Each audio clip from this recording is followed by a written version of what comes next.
gentlemen, it's that time again. It's time to check in. It's time to see. John, are you alive? Yeah, no, I'm still here. Okay, all right. How many cybernetic enhancements have you had implanted in your body? None. None? None. Not even like lungs that also breathe underwater? No. Oh, God, I wish. Yeah? That would make breathing so much easier Just right some now. gill. You got to have the gill slits, though, in your neck. Yeah, like so. from Deep Space Nine? Yeah, Not Deep Space Nine, I'm sorry. no. What is that? Sequest, DSV. Oh, yeah, I don't know. The people with the guy with the gills, except his gills were on his waist. I've honestly never watched Sequest. Oh, man, Sequest is awesome. At least the first couple of seasons of Sequest are awesome. Okay. Well, hey, everybody, and welcome to the Rage Select podcast right here on Rage Select. I am Jeff. I'm John. Someday, I'm going to have to put the Rage Select podcast on some other website because it seems like a real redundancy that I'm like, welcome to the Rage Select podcast on Rage Select. I'm the CEO of Rage Select, Jeff from Rage Select. And now here's John from Rage Select with some Rage Select news for all you Rage Select listeners. But that's what they want. Like they know where they are. Like they're not, it's like they were on IGN and they were like, ooh, Rage Select. I wonder what that is. It's a new feature on IGN.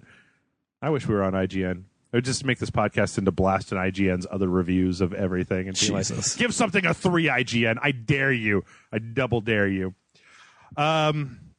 But yeah, and due to the lateness with which we're recording this podcast, John, I got something to talk about. Oh, shit. Yeah. I went and saw one Doctor Strange. I have not. Night. You did not get a chance. I have not because I've been too sick to do that. Ah, you son of a bitch. Yeah. So no spoilers. Yeah. No. Oh, well, I wouldn't. I was supposed to go see it on Thursday. Someone had bought me and Amanda tickets. Yeah. I physically could not go. Oh, no.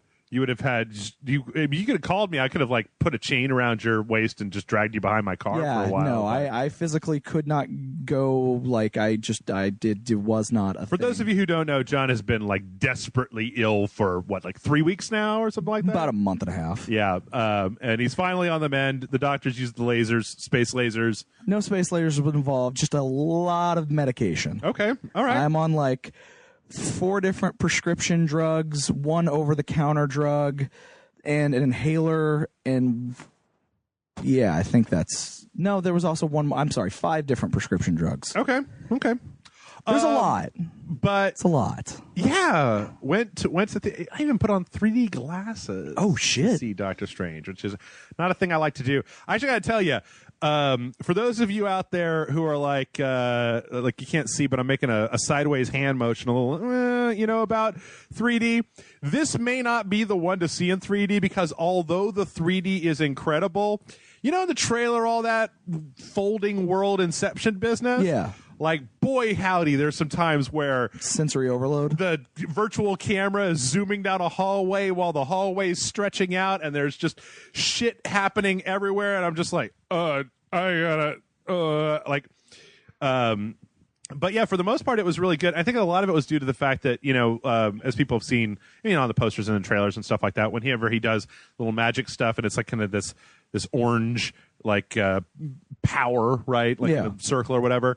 That stands out super good in 3D, because it's very much separated from the character, and so it looks really good in 3D. There were a few points, though, where I don't know if it was because of the 3D or whatever, but it looked like, when they apply that weird depth of field filter to a thing that makes it look like a miniature instead of an actual thing. There was a few points where it kind of looked like that, where it was almost like I was looking at the screen and it was just a little G.I. Joe guy, Doctor Strange, running back and forth across this little thing, and I was like, oh, okay. But no, it was good. I feel like, Civil War. And then what was before Civil War? Was that Ant-Man? Yes. Before Civil War? Okay. I liked it more than Ant-Man. It might actually end up in my books. I mean, it's so hard to judge these things, but it might actually end up at the end of the day a little bit above Civil War just because origin stories are so solid. You don't have to reference stuff. And Civil War, while I love Civil War, it's so convoluted and there's so many moving parts, there's so many different characters. You have to have watched so much of the previous stuff. Yeah, whereas this one, not only does Doctor Strange work if you haven't, if you've been behind. Doctor Strange works even if you haven't seen any other Marvel movies because it's magic, right? And not, when you think back to all the other Marvel movies, it's always super soldiers or robot men or science experiments. I mean, even Thor said our magic is just a science you don't understand. Yeah, yeah. It's kind of probably closest to Thor, except that it doesn't have all of the, like in Thor, they spend so much time in Asgard that's such an alien environment, whereas here, it's kind of grounded in a lot of reality. But Benedict Cumberbatch does a really good job. I don't know why they wouldn't let him just have a British accent, why he has to affect this weird American thing. It does all right. It's just, I've been watching British come out of that dude's mouth for so long that it's a little weird to hear him trying to talk with something else. But yeah, real clever. It moves along really well. I don't read Doctor Strange comics, but I feel like they kept adding more and more stuff. It's almost too has kind of like a weird grown-up Harry Potter feel to it. Okay. Because he's going to learn magic, right? So except that the people he's learning magic from are all adults who will like hit You're Sorcerer Supreme, Doctor Strange. Exactly. Tilda Swinton did a really good job. I mean, everybody that was in there, even as far as I feel like I think it's Mads Mikkelsen as the villain. Yeah. That he is a better villain with a clearer end game than a lot of the villains that I've seen. Like in Civil War, spoiler for Civil War, skip over 10 seconds. What's his name? Zemo, right? Yeah. Is a really interesting way to have a villain where he is the villain, but the story's not really about him.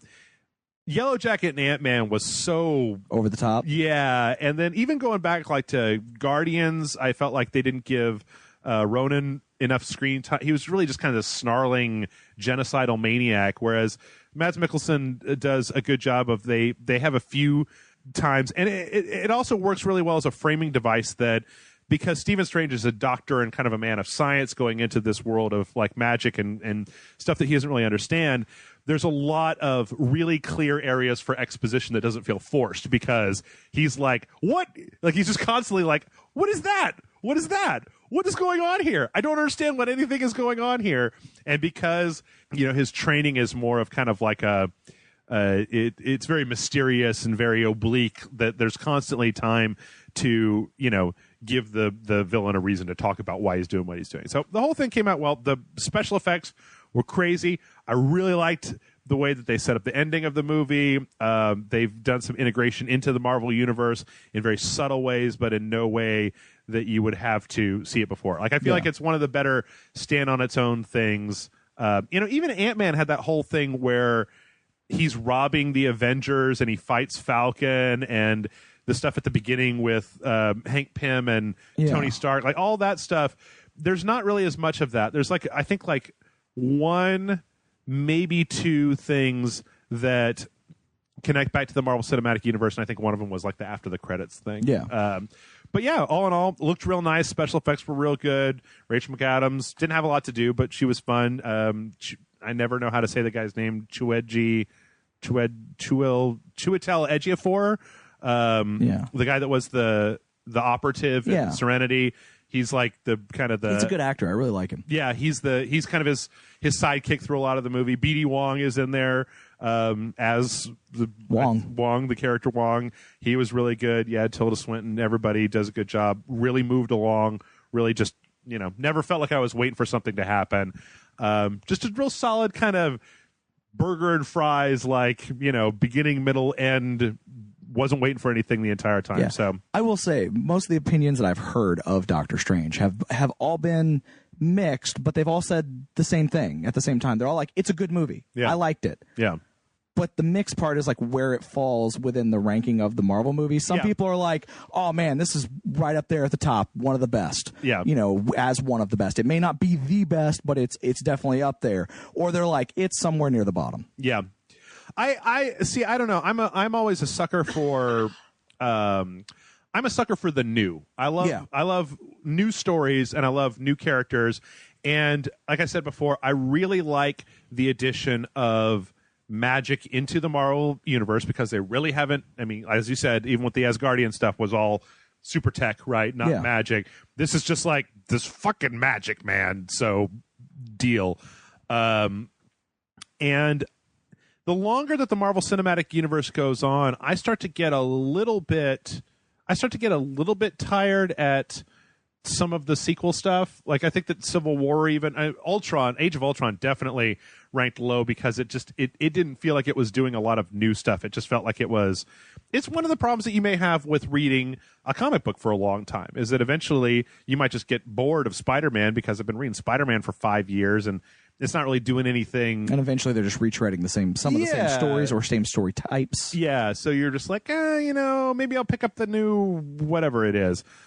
Which then, of course, inevitably leads the comic industry to try some stupid shit like Dr. Octopus's brain is in Spider-Man's body, or Spider-Man wasn't married to Mary Jane, or Spider-Man's a clone, or poor Spider-Man. He's just getting crapped all over. Now he's poor man's Tony Stark.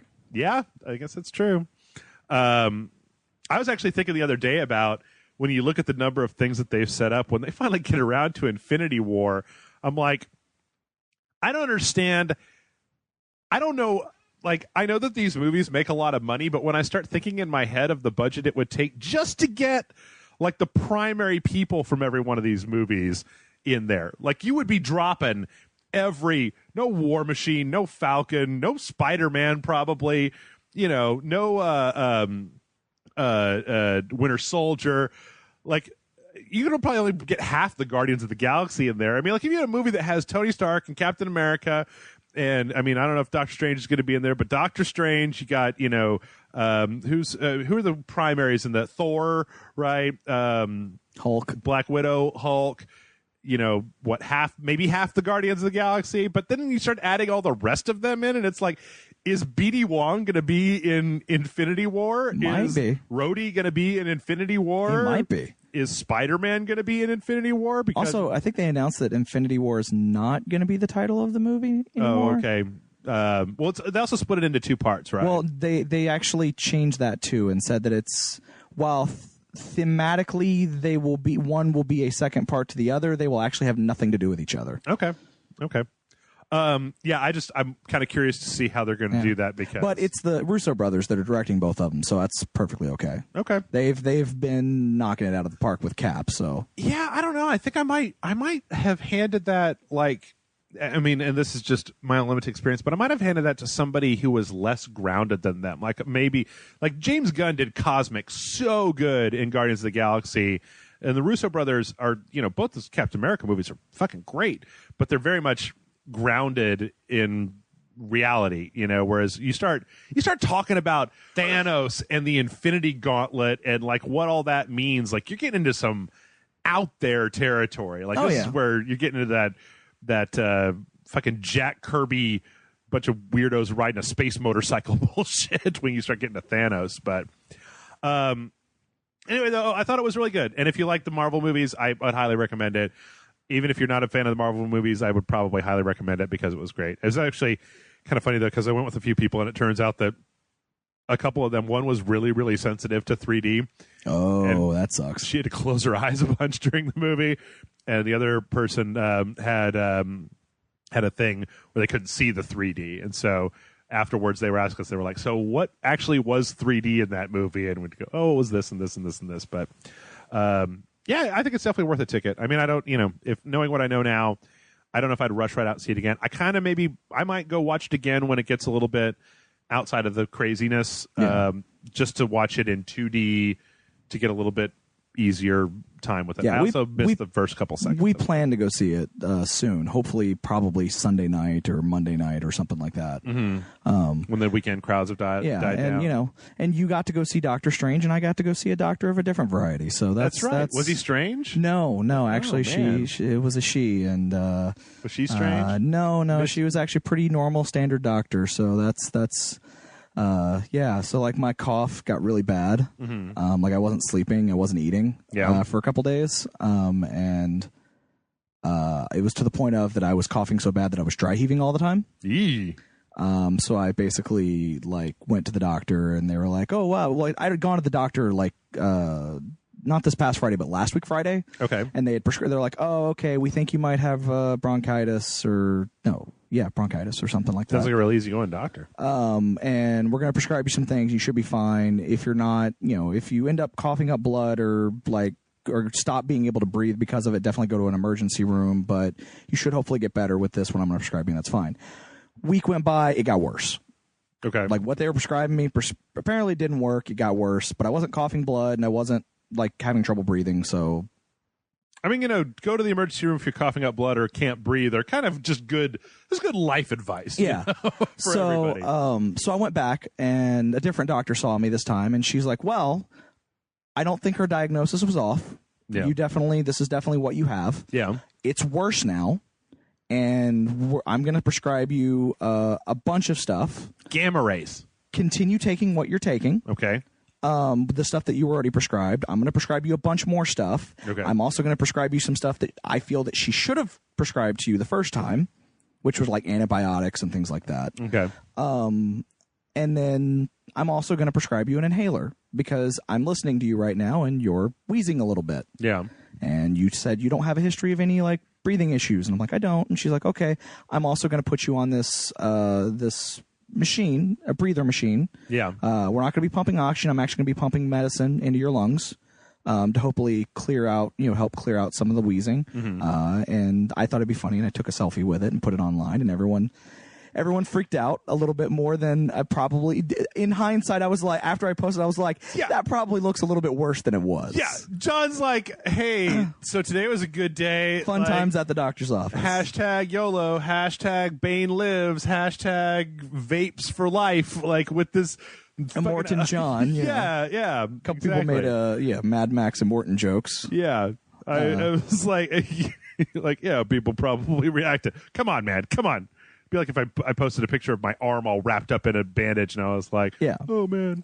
It wasn't nearly as bad as it was, but I was on a thing for a while. It wasn't an oxygen machine, but it was medication related, vapors and stuff like that. What did it taste like? Cherries? No, it just tasted like cold air. Oh, okay. But it was, and then, so now I'm on like I said earlier, I'm on like 6 different medications, 7 if you count the Mucinex that I also have to take, and I cough a lot.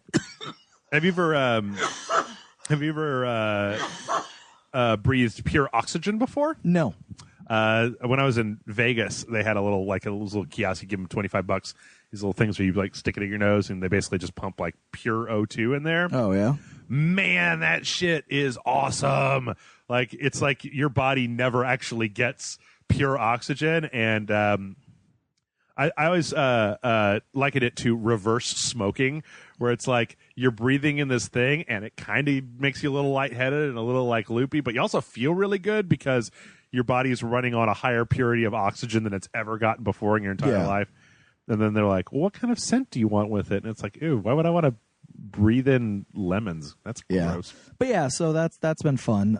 It does feel like it's working though. Like it's been a few days since I went to the doctor. Yeah. And I actually feel better than I have in a while. I mean, if you need to pass out, then I'll just put my finger on your bottom, your chin, and move your face up and down, and feel like, I'm John, and I agree with everything Jeff says. I'm leaving now, but keep listening to Jeff because everything he says is right. Well, I would say keep listening to Jeff, but I would never say that you're right.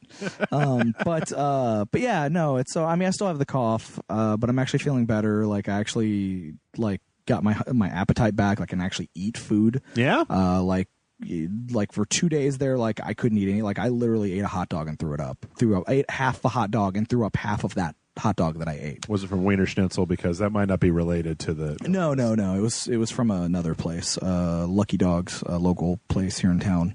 But yeah. So I mean, it was also kind of funny because like before I had even gotten any of the medication or anything like that, I was like, you know what, I have to go to the pharmacy at HEB to get my prescriptions. Sure. So I might as well do some grocery shopping while I'm there. And the only thing I really bought was Pop-Tarts.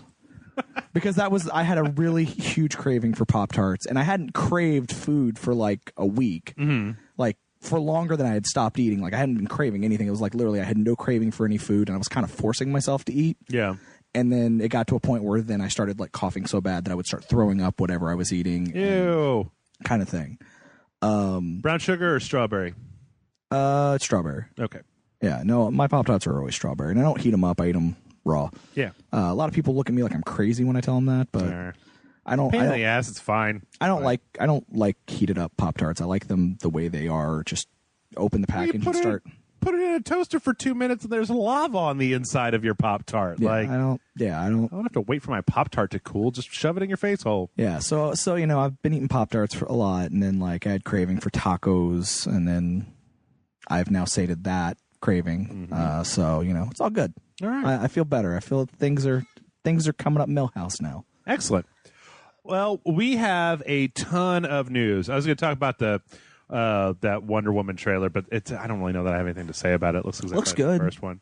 You know what? DC's broken my heart thrice. No, already, I know. No, and I'm like, you can make a good trailer. I'm going to go see it, and whatever, it'll be the next thing that everybody tells me to shut up because they don't want to hear me talk about Wonder Woman. I have less stake in Wonder Woman than I do in Batman or Superman, so whatever. I'll say this. I may have hated Batman versus Superman.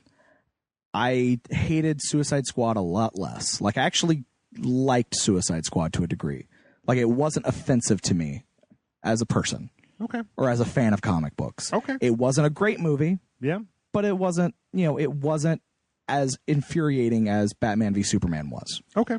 So I'm hoping that maybe Wonder Woman will be another step in the right direction for DC. Okay. And that hopefully we're making motions towards the correct, to the point where I'm talking about the DC movies in the same way that I'm talking about Marvel movies. Eventually, at some point in the future. Yeah. I don't think it'll happen with Justice League, but I'm hopeful it'll happen sometime after. I'm glad that you're happy. I think that the whole DC universe is fucked, but that's just me. The more I think about it, the less that I like it. Thought Suicide Squad was a mess. Thought Batman vs Superman was a mess. Thought Man of Steel missed the whole point of Superman. Yeah, no. I agree with you. I agree with you on all those points. I just want to be hopeful. Yeah, I gotcha. We live in a very cynical world. Yeah. Being hopeful is a nice thing. Yeah, right? I want to be hopeful that the movies are going to get better. Yep. But yeah, I mean, at the very least, DC's TV shows are being awesome. I'm loving The Flash still. I'm loving Supergirl. Literally, I'm 6 minutes from being done with season 1 of Supergirl because you came to pick me up with 6 minutes left on the last episode. Yeah. So I had to stop it and come out. You'll never know what happens. Oh, I will eventually. And then I can start the new season of Supergirl, which apparently has a Superman that is Superman. Like everyone's saying, it's like this show gets Superman. He guest appears on the show and he is Superman. The actor is Superman. The character is Superman. This is how you do Superman, not what's in those fucking movies. Okay. So you know what? I've honestly gotten to the point where the DC movies upset me.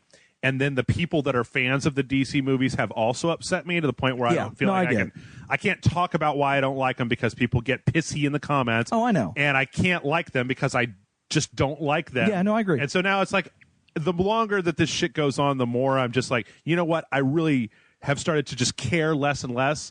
Like it started with the New 52 where they decided to rewrite everything and to be gritty and edgy. And I'm like, I don't like that.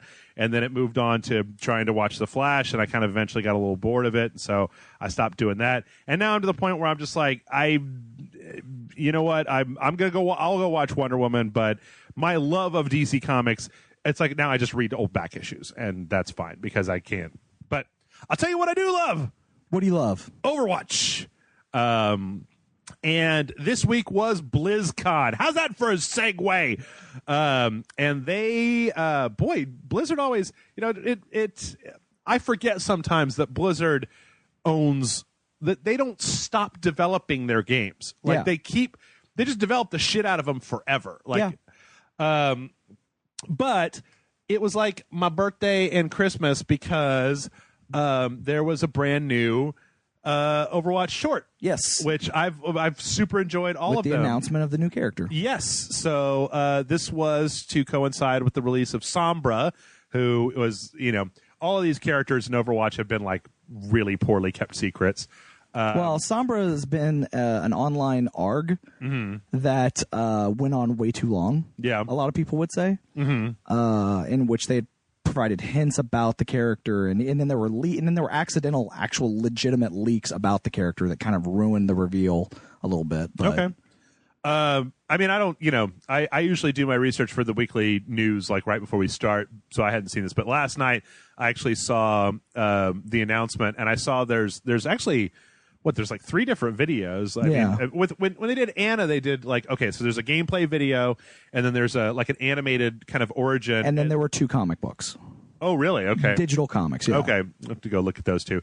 But I really like this particular animated short because I like the fact that it's got Reaper and Widowmaker in it as sub characters. Yeah, and it kind of fleshes out like their organization trying to do stuff with Sombra as a as a hacker that's kind of working behind the scenes to support them, and it touches more on like the Olmecs and the Russian Federation and like a bunch more story. Like when I think back, the last one was Bastion, right? And that touched a little bit on the Olmec War in the little flashback piece that was in it, but this is like pretty heavy. Like the reason all this stuff is happening is tied very much into that. And I've said it before and I'll say it again. Blizzard just needs to start making like if they put out a 2-hour movie that was of this quality on DVD, I would buy it. So they should just, I don't know. I mean, like I appreciate that all this stuff ties into Overwatch and I like the way that it fleshes out the world, but every time that one of these little shorts is over, I'm sad. I want more. Yeah, no, I definitely agree. And a lot of people seem to like the personality of Sombra, especially with the nose booping. Yes, yeah. It's become kind of a thing online. Yeah, no, I would assume. Everyone wants Sombra to boop their nose. If that's not an emote when she finally comes out, well, see, I loaded it up today, and I think it's out on the PC right now, right? Yeah. Because the PC gets it a little bit early, and then it'll be in console. So we might do, I mean, between some of the updates that they're talking about, we might do another one of these once it comes out. But she's got what? Invisibility. She's got a hacking power. She's got a kind of like a projectile that she can then teleport to power. Yeah. Her ultimate is like this big EMP burst. Like they showed in the gameplay trailer that she can even hack like health packs. Yeah. To the point where if somebody goes and picks up that health pack, they lose health, or are stunned. Or it has no effect. Or it has no effect. Yeah. Yeah, she's a great character.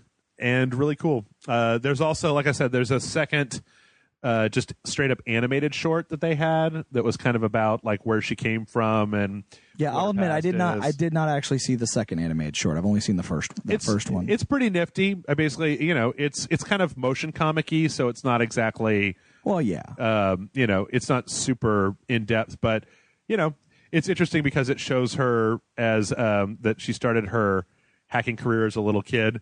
And there's this one part in it that I feel like is really great, where it's like her as a little kid with like a little backpack selling information to a bunch of those glow skull like biker dudes or whatever that showed up they were in the 76 trailer, right? But yeah, it's they're really going out of their way, man. I mean, I gotta hand it to Blizzard. Overwatch came out in the summertime, and it's like they keep doing things and adding characters. They're keeping the game, for the long haul. Yeah. Well, in addition to that, there was also it was that so Sombra, and then for Overwatch, there's a new arcade mode that's coming out. Okay. It's going to basically be, as near as I can tell, replacing or incorporating the weekly brawl into its own like subcategory. There's also going to be a few other things where there's like there's what do they call these? Mystery Duel, which is a 1-on-1 best of 9, just 2 people going at it with randomly picked characters. You can't pick your own characters. There's another mode that's a 3v3 Counter-Strike style mode where it goes in rounds, but if you die, you don't respawn until the beginning of the next round. And what's interesting is that both of those are going to happen. They announced a new map called Oasis that's supposed to take place in Arabia, but then they also had a second map called Echo Point, ECO Point, which is described as May's home base, and it's a smaller map to accommodate the 1v1 and 3v3 matches as opposed to the big one, because it'd be garbage to play 1v1 on a huge ass map. What's the Route 66 or whatever it is, like that'd be a terrible place. So they're gonna be putting that out, and I think what was the release on that? Oasis is hitting public test in December, and Echo Point will be coming out with Sombra and this update. But what's actually really interesting about this update is that there's going to be, and I'm reading this from a Game Informer article here, whenever a player wins a match of a new game mode for the first time, and this is like the Brawl, you get a loot box. Oh, then, cool.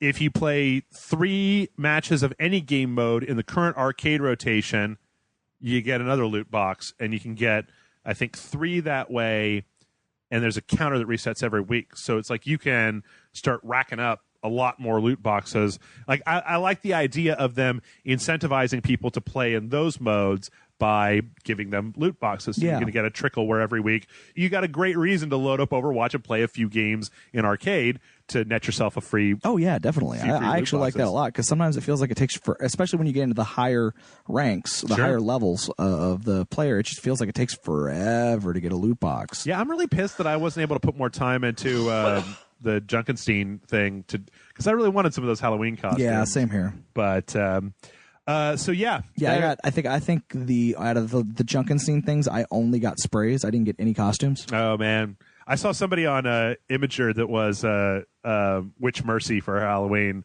That was pretty fun. So there's all of that, and if all that wasn't enough, they're also starting up an Overwatch League, which basically is Blizzard is going to be hosting kind of a professional competitive Overwatch thing, a lot like what Activision already does for Call of Duty, and there's a few things. So it's going to be esports focused. The thing that I thought most interesting, you can find a lot of the stuff that, I mean, I was watching this, but it didn't really sink in super heavy to me. But they already do Heroes of the Dorm and like Hearthstone finals. So they also have a StarCraft. Oh yeah, obviously StarCraft too. But what I found interesting here was that they said the way that they're going to do it is America, Europe, China, North Korea, and then Asia Pacific. And then in those places, they're going to have teams that are based out of specific cities. Yeah. So you compete, you become, and I think they want to do that so that you have a home team essentially to root for. Yeah. And so, they're going to be putting together, they go into detail about how they're going to go through this whole rankings of like the best people go here, and they're going to have a website where you can see people's stats and their replays and stuff like that. So it seems like it seems like a logical thing. At this point, Blizzard has so many esports things out there that I wouldn't be surprised if next year it was like, here's the World of Warcraft new esports thing. Yeah.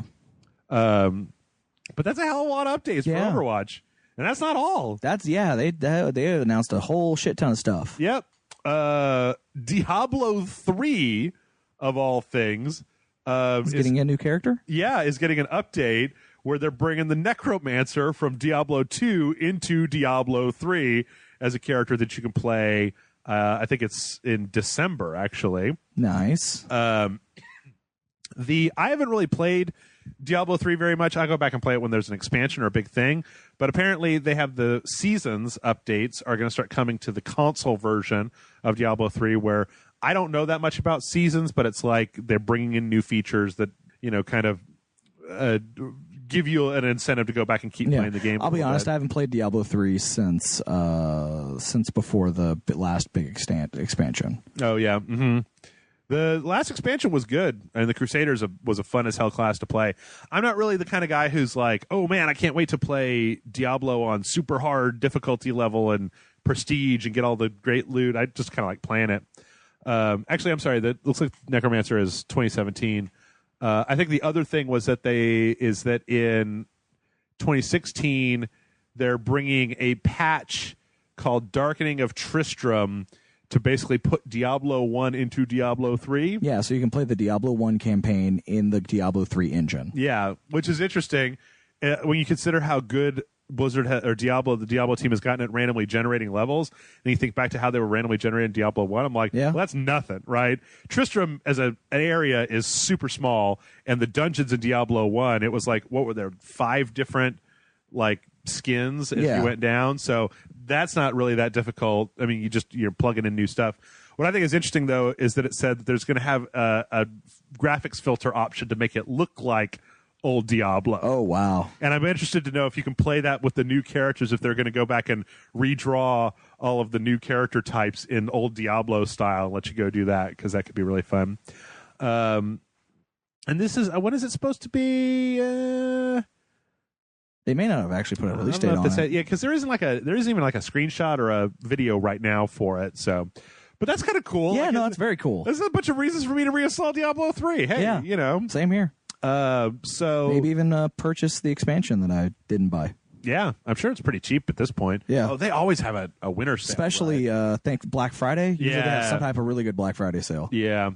There's also, I didn't really bring it up, but they're bringing in a new area for Hearthstone with some new cards and stuff. Yeah. I didn't get a chance to take a look at that. And then they're also, oh God, there's still so much of this. The third Nova Spec Ops pack is coming out this month. So that was the end of the whole like single player Nova thing. I think, did you and I take a look at that? You and I did, yes. Okay. I never went back and actually played it like for realsies. I think we only did one part of it too, right? Yeah. I don't remember getting very far. And then last but certainly not least, they're adding 2 new characters to Heroes of the Storm. They're both WoW characters, and that is Varian, who is, I don't really know that much about WoW. Yeah. But what it says here in the story is that he's a multi-class hero. There'll be at least 6 different ways to play him. It's kind of interesting. Yeah. And the other one is Ragnaros, who is this giant. Actually, they also had another announcement about Heroes of the Storm that was Overwatch related. Oh, was it? Yeah. They're adding Zarya as a new playable character. Was it Zarya there? Or she's I think they may have just put her in, like Zarya. Or she was made earlier this month. But now, if you play Heroes of the Storm, it actually unlocks a skin for Genji in Overwatch for people to play as. Oh, wow. So that's there as incentive to play both games. Damn, Blizzard. I mean, it's funny how, whether you like them or you don't like them, because I'm not super, super into Hearthstone, but Blizzard just keeps churning out like these high quality games, and again, just to reiterate, they keep supporting them. Like so many games just get abandoned eventually because it's not profitable anymore, and it's like, they're putting out new shit for Diablo 3. Like they're putting out, all this stuff. I mean, I can see how many MOBAs have we seen go into early access and then fail before they even came out. There was the DC one, there was the Dead Rising one, there was the Transformers one, there was we fucking covered like 6 or 7 ones that got canceled before they ever came out. And I haven't even looked at it, and I can't tell whether it's just because Blizzard has the money to keep Heroes of the Storm alive, regardless of whether it makes them any money or does anything or not.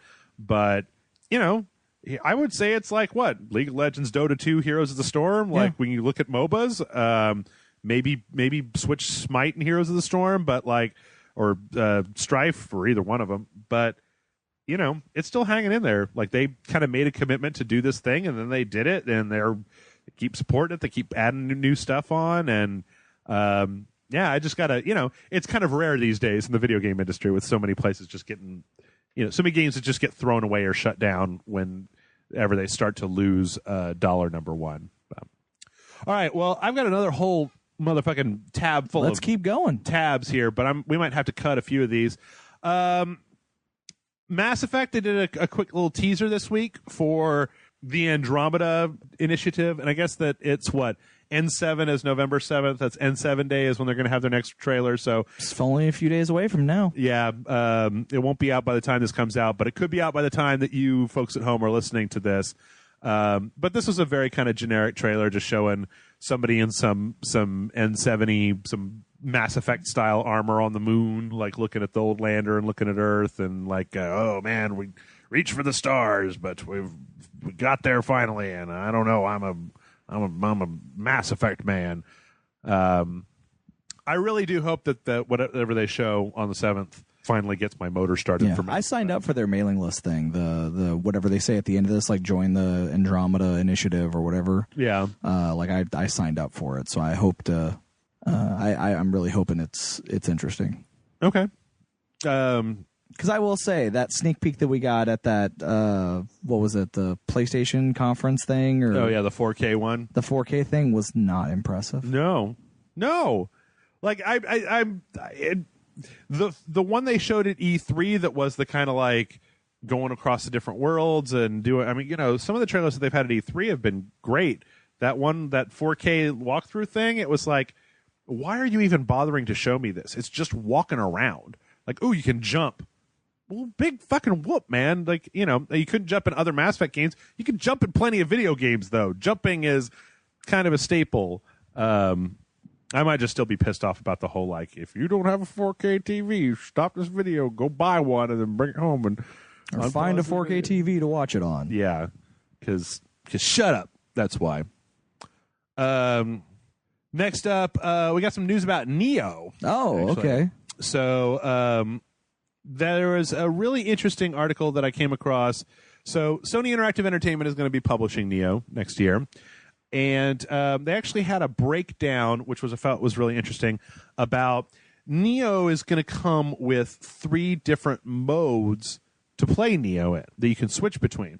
So on the PS, and this is on the straight PS4, there's 3 options. Movie mode. This mode focuses on resolution over frame rate, offering beautiful high-resolution graphics with a stable 30 FPS. Or action mode. Here the emphasis is on frame rate, providing a stable 60 FPS. Or movie mode, variable frame rate, where it's basically like high resolution, but then it doesn't lock the frame rate to 30. It can go above, but can also dip, but it shouldn't go below 30 frames per second. So it's kind of a hybrid between the two of them. And I kind of like the idea of being able to choose what's more important to me. Like, do I care that it looks super good, or do I care about the frame rate being super high? I don't think I've ever seen another game that does that before. No, at least not on the consoles. I mean, I've seen a couple of console games that have like an option to unlock the frame rate. But yeah. And then they also have a listing, that same listing, for 4 options on the PS4 Pro, which is basically PS4 Pro HD movie mode, which is 1920 by 1080 30 frames per second, and then action mode, which is 1920 by 1080 60 frames per second, and then movie mode, where it's 3840 by 2160 4K at 30 frames per second, and then for the other 4K display option is essentially 1920 by 1080 up-resed, but at 60 frames per second. So I find it really interesting that, of all the, I mean, not of all the companies, but I think this is the first time I've ever seen a company give a real nice nod to gamers to basically say, what do you want? You know what? If you want 60 frames per second, if that's the thing that's most important to you, we're willing to let you sacrifice a little bit of graphical quality to set it there. If you want full graphics quality and you don't care if it's 60 frames per second, set it here. It's a nice thing. It's a nice little bit of flexibility that I wish that we would see. It's all the PC people are asking for. That's all they're asking for, is the ability. They don't want their frame rates locked, man. Oh, John. I think, and now consoles are just going to have that option, and PC people are not. What the fuck, man? Oh yeah, well, don't even. You take a step back from that snark back to the whole, like, what do you mean Nioh isn't coming out on the PC snark? Yeah. What do you mean Red Dead Redemption 2 isn't coming out on the PC? Hell, I was reading Infinite Warfare reviews today that were that I found really interesting, because it was like, and okay, I know that there's, I actually don't know the percentage, but if I had to guess, I'd say at least 75% of the people that play Call of Duty don't ever futz with the single player campaign. They just play the multiplayer, and that's what they want to play. Yeah. But pretty much every negative review that I was reading on Steam was either a bug that's probably going to be patched out, or that they didn't like the multiplayer. And a lot of them even went as far as to be like, there's a single player game in here. I heard it was good, but fuck it. I don't give a shit about that. Thumbs down. Whole game. Your multiplayer sucks. Yeah, the multiplayer sucks. Which anyway, back to Nioh. In addition to that, this is actually this was listed as the Tokyo Game Show extended trailer. I remember kind of seeing a little bit of this, but John, Nioh's really shaping up to be potentially did something really special. And I may just be saying that because this year has been has kind of sucked a little bit for video games. I mean, it's not the worst year in living memory, but it hasn't been super, super fantastic either. The beginning of next year looks to be starting off at a good start.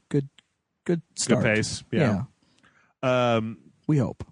But yeah, I mean, like I look at this trailer and I look at kind of just the way the action is set up, the way the bosses are set up, the environment and everything, and it makes me realize that like this just looks like what I wanted from Dark Souls 3 but didn't get. Like a fully revamped, really high action system connected to a really kind of gothic, dark story with what looks like a bunch of crazy bosses, right? You know, hell, I don't know. We didn't even get to the point where there also appears to be like all this intrigue and stuff. But earlier on in this particular trailer, there was a boss that was like a giant rock thing. Yeah. And that's actually like what an illusory wall is in Nioh, is when you hit it, then it turns into this gigantic fucking rock monster and attacks you. So yeah, I'm liking every single goddamn thing that I'm seeing about Nioh. I really, really can't wait for it to come out. If it was out this year, as long as they don't just completely fall flat on their face, I have a feeling that this is going to be like the new Dark Souls for me, right? Yeah. It would be something that I would have enjoyed more, because it feels like it feels like Bloodborne, Dark Souls, and Ninja Gaiden had a weird baby together. Yes, it does. Rather than just be like, oh, it's a Dark Souls ripoff, like we see. And I mean, ripoff may be the wrong word, the wrong term to use, but something like Salt and Sanctuary or Dark Mouse that like hews very closely to Dark Souls, still doing its own thing, looks really good. I don't know. Quit licking the butthole of the game. I don't know. I'm looking forward to it. Yeah. I really, really, really, really am too.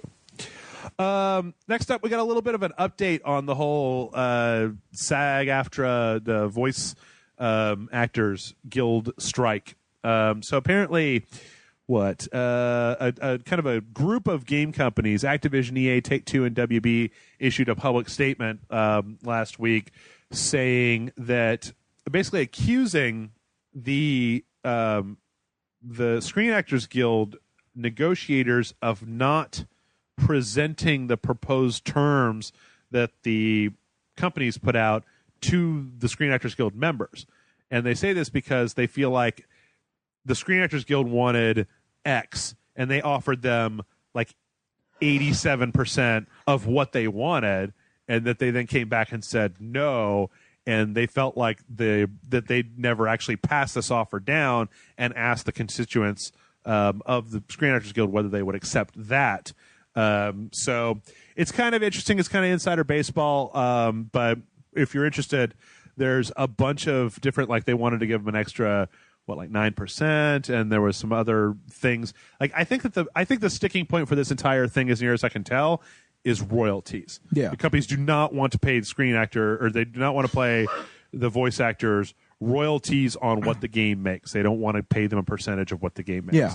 Which I can kind of understand, given the fact that, like, you know, actors like fucking Cumberbatch is going to get probably some royalties on Doctor Strange, right? Yeah. But, like, you know, he was fucking the guy. He was the head dude, right? Whereas if you're coming in and you're reading lines for Titanfall 2, it's like, that's great. But Titanfall 2 is also a whole bunch of artists and a whole bunch of animators. And you could argue, I guess, that all of them should be getting royalties from the game, and it shouldn't just be the company that's making all that money. But I don't know that at this point that the voice actors have enough of a leg to stand on, because I feel like the last time that I looked at this, there was just enough freelance people out there who don't belong to the Screen Actors Guild that it's not going to make enough of a dent for them to really feel it. You're just not going to have, I don't know. Is Nolan North in the Screen Actors Guild? Is he on that list? Yeah. No, he's one of them. Oh, no more generic white guys in our games, John. What will we do? What will we do without Nolan North's snarky white tones to keep us company? I don't know, though. It's interesting. I like to keep an eye on it. So, yeah. Next up, we have a whole bunch of just kind of like weird kind of grab bag of news. Well, let's get through it. The Xbox One S is going to apparently be able to play burned Blu-rays. Really? Yeah. At least from the story that I've seen, it says Microsoft has added functionality to its Xbox One S configuration, the ability to play BDR and BDRE disc formats. Huh. Yeah, that's one way to do it. I mean, you know, I don't know that I know of anybody who still pirates things and then burns them onto a disc. I don't pirate things, but I do download a lot of riff tracks and like a lot of their video stuff or a lot of digital content. Okay. That is, I'm purchasing it and they're providing me with an image to burn to. Oh, okay. Now mostly I can burn them to like just a DVD, but a DVD-R, but I'm sure there's probably a way to burn them to Blu-ray or whatever. Burn a bunch of them onto a Blu-ray or something like that.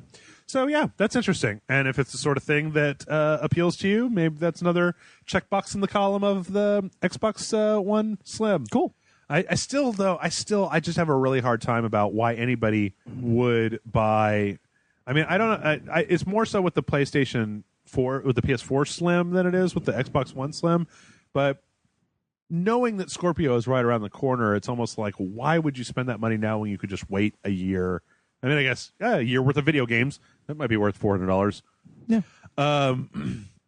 Speaking of Sony, they released this financial report that's real boring or whatever, but they did say that they feel that the PlayStation VR sales are on track with what they're expecting, which I only mention as a nice follow-up to us talking about how a lot of times if Sony feels like a thing isn't living up to expectations, they will just get rid of it. So, you know what? I still want a PSVR. I just can't afford it. Yeah, me too. Me too. So, yeah, hopefully that'll keep the PSVR out there, and at least I'm really hoping that sometime next year, maybe too much to ask, maybe the year after that all these things get their Rev 2 headsets where they miniaturize. Somebody figures out how to make it lighter, easier. I mean, already people have talked about how the way that the PlayStation headset is set up is a better fit than all the strappiness of Vive and Oculus. Here's a little fun thing that happened this week. Did you see this? This was pretty hilarious. No. Okay. So Call of Duty Infinite Warfare came out, right? We got a bunch of Marines in space, and they're wall running, and they're jumping. There's robots. So the @Titanfall game Twitter account, okay, I do know about this, basically came out and was talking shit about Infinite Warfare. They made a mention to... They also talk shit about Battlefield 1. Oh, did they? Oh, yeah, we reported on that a while back. Anyway, this Twitter account came out, was just kind of being shitty about like, oh man, the quote makes the competition feel clunky and staid and blah blah blah blah.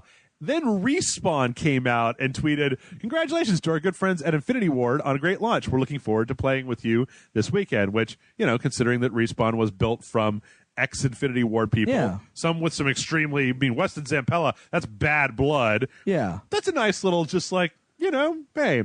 And then Drew McCoy came out and said that EA is the one that's running the Titanfall Twitter account. So that Respawn has nothing to do with it. Yeah, Respawn is just a company, and like, you know, they probably still have friends and people that they know that work over at Infinity Ward, and they were just like, just so that everybody knows, this has nothing to do with us. This is just, you know, some 16-year-old jerk off over at EA that's just like, yeah, take that, Call of Duty. I'm really going to take Call of Duty down a peg this year on Twitter.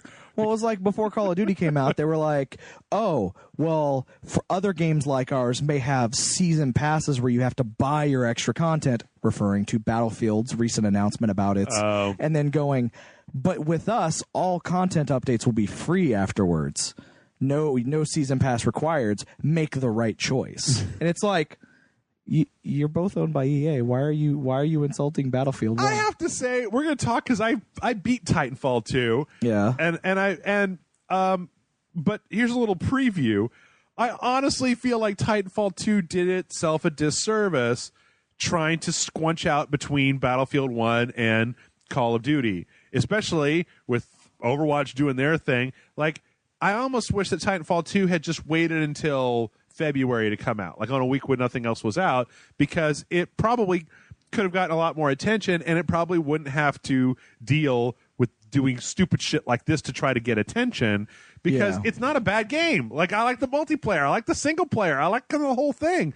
It's just, you can't expect to come out literally between Battlefield 1 and the new Call of Duty and still make yourself, relevant. Especially Titanfall, which had some troubling, the first Titanfall has its loyal fan base, but I don't feel like it ever really hooked in the big way like Battlefield or Overwatch or Team Fortress or anything. So speaking of EA, EA said that there's more rumors coming out. I don't know if we've talked about this. I feel like we've heard about this before, that next fall we're going to be seeing another Battlefront game. I'm not surprised. The real question, I guess, is just, will there be single player in this Battlefront game? I'm willing to bet there will be. You think so? Yeah. I mean, I would really like it. Like, I got to say, I haven't really... Well, because they came out and said that the reason there wasn't single player in the first Battlefield is because EA wanted the game out too soon. Oh. And to get it out on the level that they wanted, they had to cut the single player. Yeah. So they didn't even develop it. Okay. I mean, I got to say that, looking at Battlefront and looking at Battlefield 1, like, I'd really love a single player game, Star Wars game within the Frostbite engine. Like, they did I've always thought the Battlefront was a really good looking game, no matter what. So I would look forward to that. Speaking of not Battlefront, Mafia 3, our favorite conversation topic, apparently is the fastest selling game 2K has ever put out. Oh, wow. Good for them. Congratulations. 4.5 million units digitally and to retailers in its first week, making it literally the fastest selling game the company has. Now, I wonder if there's going to be bad blood between, if 2K is going to feel some lingering effects from the things in Mafia 3 that turned people off when they try to release whatever the next thing is. But as near as I can tell, in the video game industry, you got to burn people so many times before they're even remotely leery. Like, all it really takes is a good advertising campaign, and everybody forgets about the last thing that you did. But, yeah, good for you, 2K, and good for you, Mafia 3. I don't know. You aren't the best, but, hey, I liked it. You were a decent game. Yeah. Worth playing. Did you beat it? No. You stopped playing it? I got bored with it. Yep. That's what happens, right? Is super repetitive missions. Yeah. Yep. Steam is doing something really interesting where basically they've got this thing called a Discovery 2.0 update that's coming out to Steam. And one of the things they're trying to do is get developers to not use trailer stills or development screenshots in their screenshots for their game. To use nothing but actual stills from the game itself when they have the game listing and they have all the different screenshots, which is great. I feel like that would be a thing that would definitely, I can't count the number of times where I've seen Steam reviews where people are upset because they're like, if you look at what's up there and you look at what I got when I downloaded this game on a PC that's turned all the way up to 11, they don't look the same. Well, I've also seen indie games that have come out that, the trailer doesn't use any in-game footage. It uses like drawn images or something like that. And then all the screenshots are of those drawn images. None of it is actual in-game, like tells you anything about the game. Yeah. They actually said that they cited Dota 2, they cited their own game as a culprit when they were talking to developers about what they should and shouldn't do, because apparently there was just a lot of like concept art or like little renders of characters on there instead of actual stuff. So as we have said before, and in tying to Mafia 3, anything that Steam could do to make the game buying section clearer and easier to parse, I'm for it.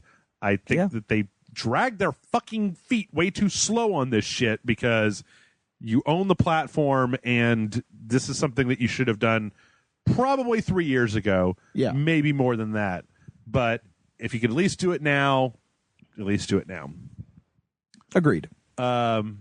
So let's talk about Nintendo for a second. All right.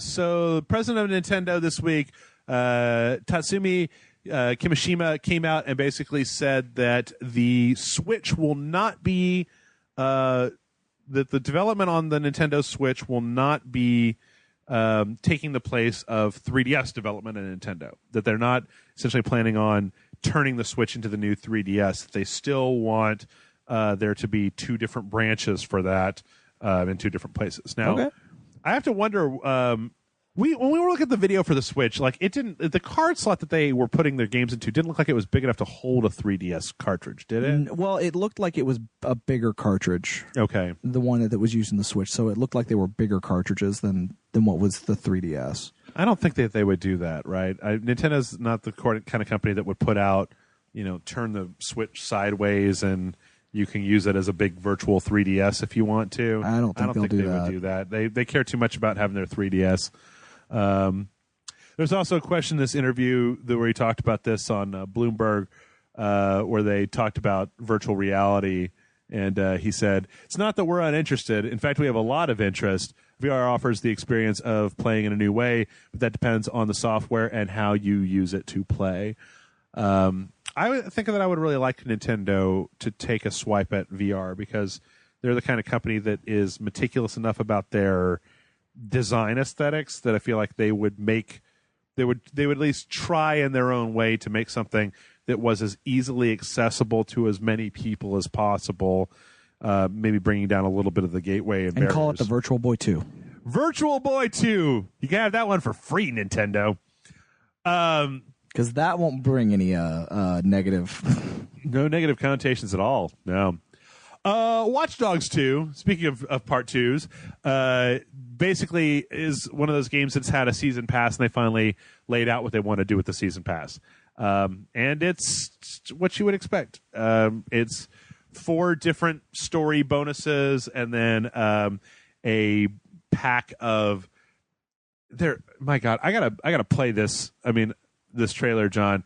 The story parts. Okay, so you played Watch Dogs 1, right? Yeah. Okay, so the first 2 stories is T-Bone is back. This kind of like big beard, kind of truckery looking guy. Yeah. And then there's another one that is you remember the guy that was like God, I can't remember anything today. Sorry, folks, I haven't had a lot of sleep. The Asian guy that was the Aiden's friend that was like a fixer in the first one. One of them's going to have him in it. One of them's going to be about a new Zodiac killer. That's This says it's actually going to be thrown in with the. Oh, okay, no, that says root access bundle. So these 3 are going to be season pass. But then the last part is this. Oh man, it's so fucking ugly. It's this like psychedelic pack of cars and guns and stuff. Oh yeah, where you can fucking disgusting. Like they're just all pink and purple, and I mean, like they're just really gross looking, John. Like I don't know, you're not doing a good job of selling me on your season pass. Watch Dogs 2. Guess that's all I'm saying. Like I don't know. I almost feel like I would have more of a chance of buying the season pass if they didn't tell me what was in it. Yeah, and then sprang it on me like Arkham City or Arkham Knight.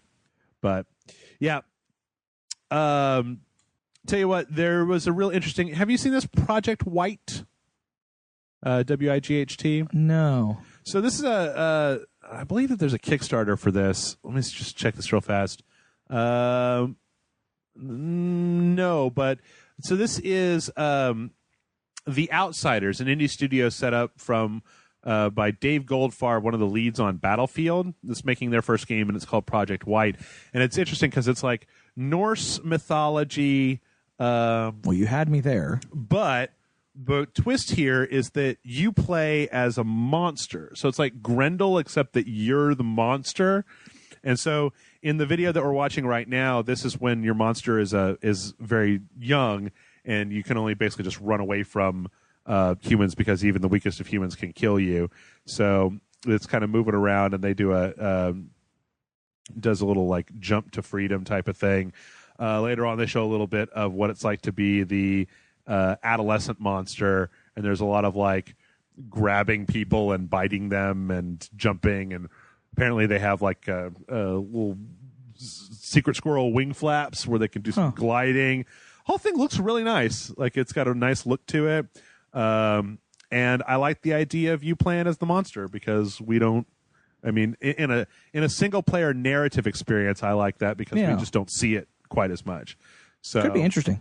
Yeah, it almost kind of looks like Skyrim, but if you're playing as one of the trolls, right? Yeah. Instead of the Dovahkiin. So yeah, you guys should check out the trailer for Project Wight. So there's a potential that we know the name of the next Tomb Raider game. Yeah. Shadow of the Tomb Raider. Because of someone saw it on a train. Yeah, someone saw it on somebody else's laptop. There's not really much more information than that.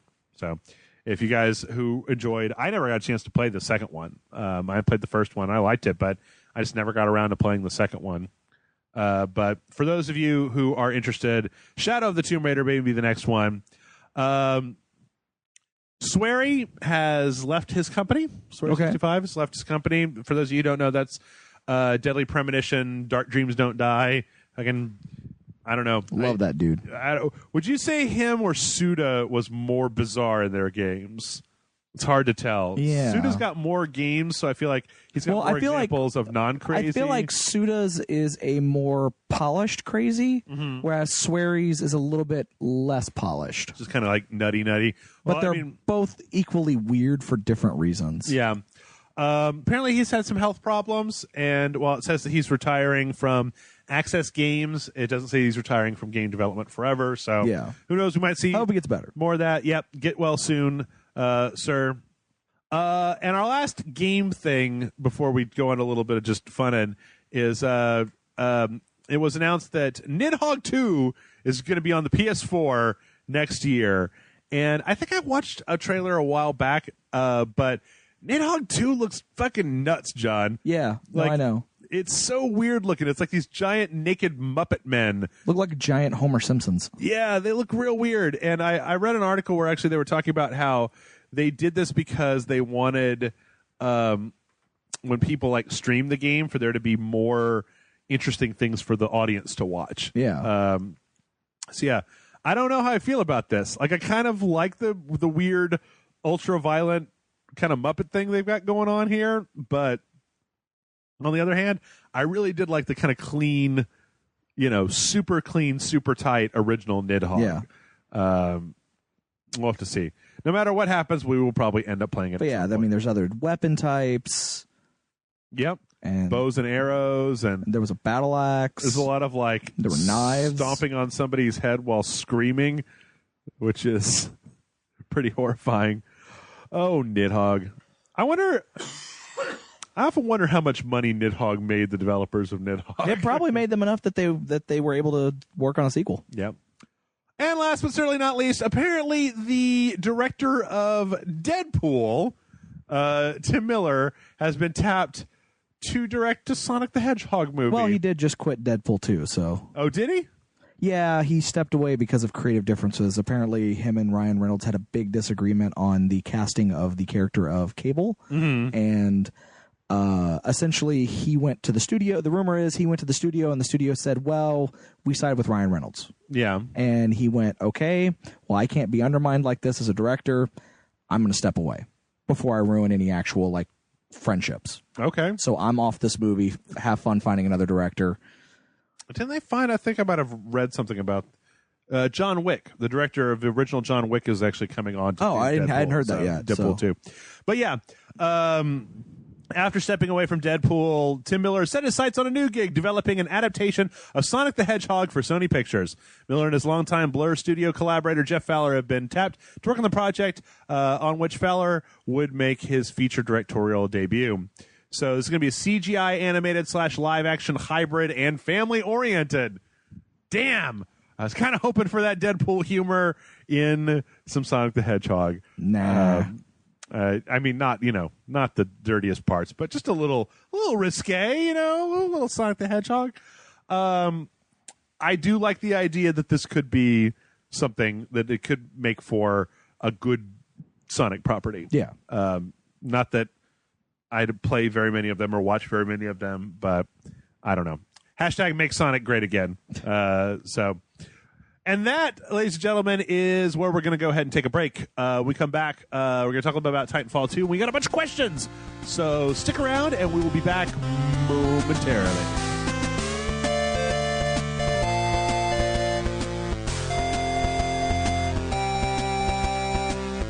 And we're back. Hey. John is back. That was Try it again. Wait, no, wait. I don't want you to cough up blood or anything. I'm good. You good? Yeah. You all right? Yeah, I'm fine. You ready for some questions? Let's do it. Well, I mean, we got other stuff we got to do before the questions. Oh yeah, it's true. Let's talk about Titanfall 2. Yeah. So last week I ended up ripping through the Titanfall 2 single player campaign and then playing a big chunk of multiplayer. For those of you who don't know, Titanfall is we talked about it a little bit before. Respawn Entertainment. What was it? Last year before Titanfall 1 came out, and it was like a year before, but yeah. Okay, and it was kind of a sci-fi universe where you've got people, kind of doing their space military thing, but then you've also got these giant robots called Titans that, you could drop down. And it was mostly a multiplayer game. They had this kind of semblance of a story, but it really wasn't. It was more like voiceover while you're trying to play multiplayer that didn't really work super, super well. Yeah.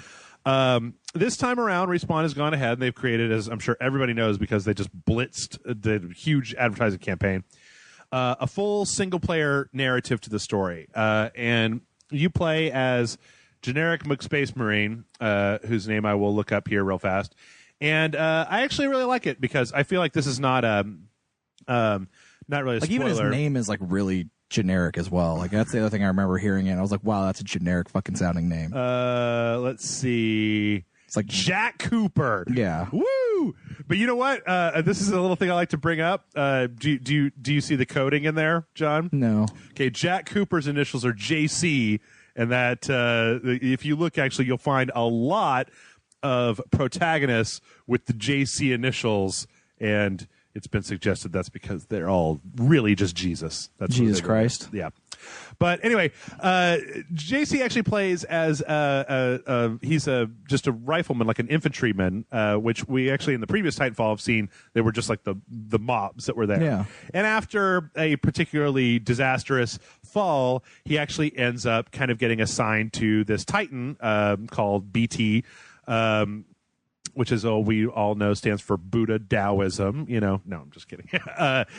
And so from there, you've got a relatively short single-player campaign. They call it 6 to 7 hours worth of these two kind of trying to stop the evil empire, the corporation, whatever their name is, from using this giant super weapon to destroy everything. Might as well goddamn be a Death Star or some Deathly Hallows or whatever the thing is. Ultron's going to blow up he's going to drop Moldova on whatever the thing is. They're getting ready to make a big thing, and you're trying to stop them. And in that way, the story is incredibly generic. But it actually is a really solid little single-player experience. I think that we've seen enough interesting single-player experiences that it doesn't really super shine, but it's a great way. It does a few things really well.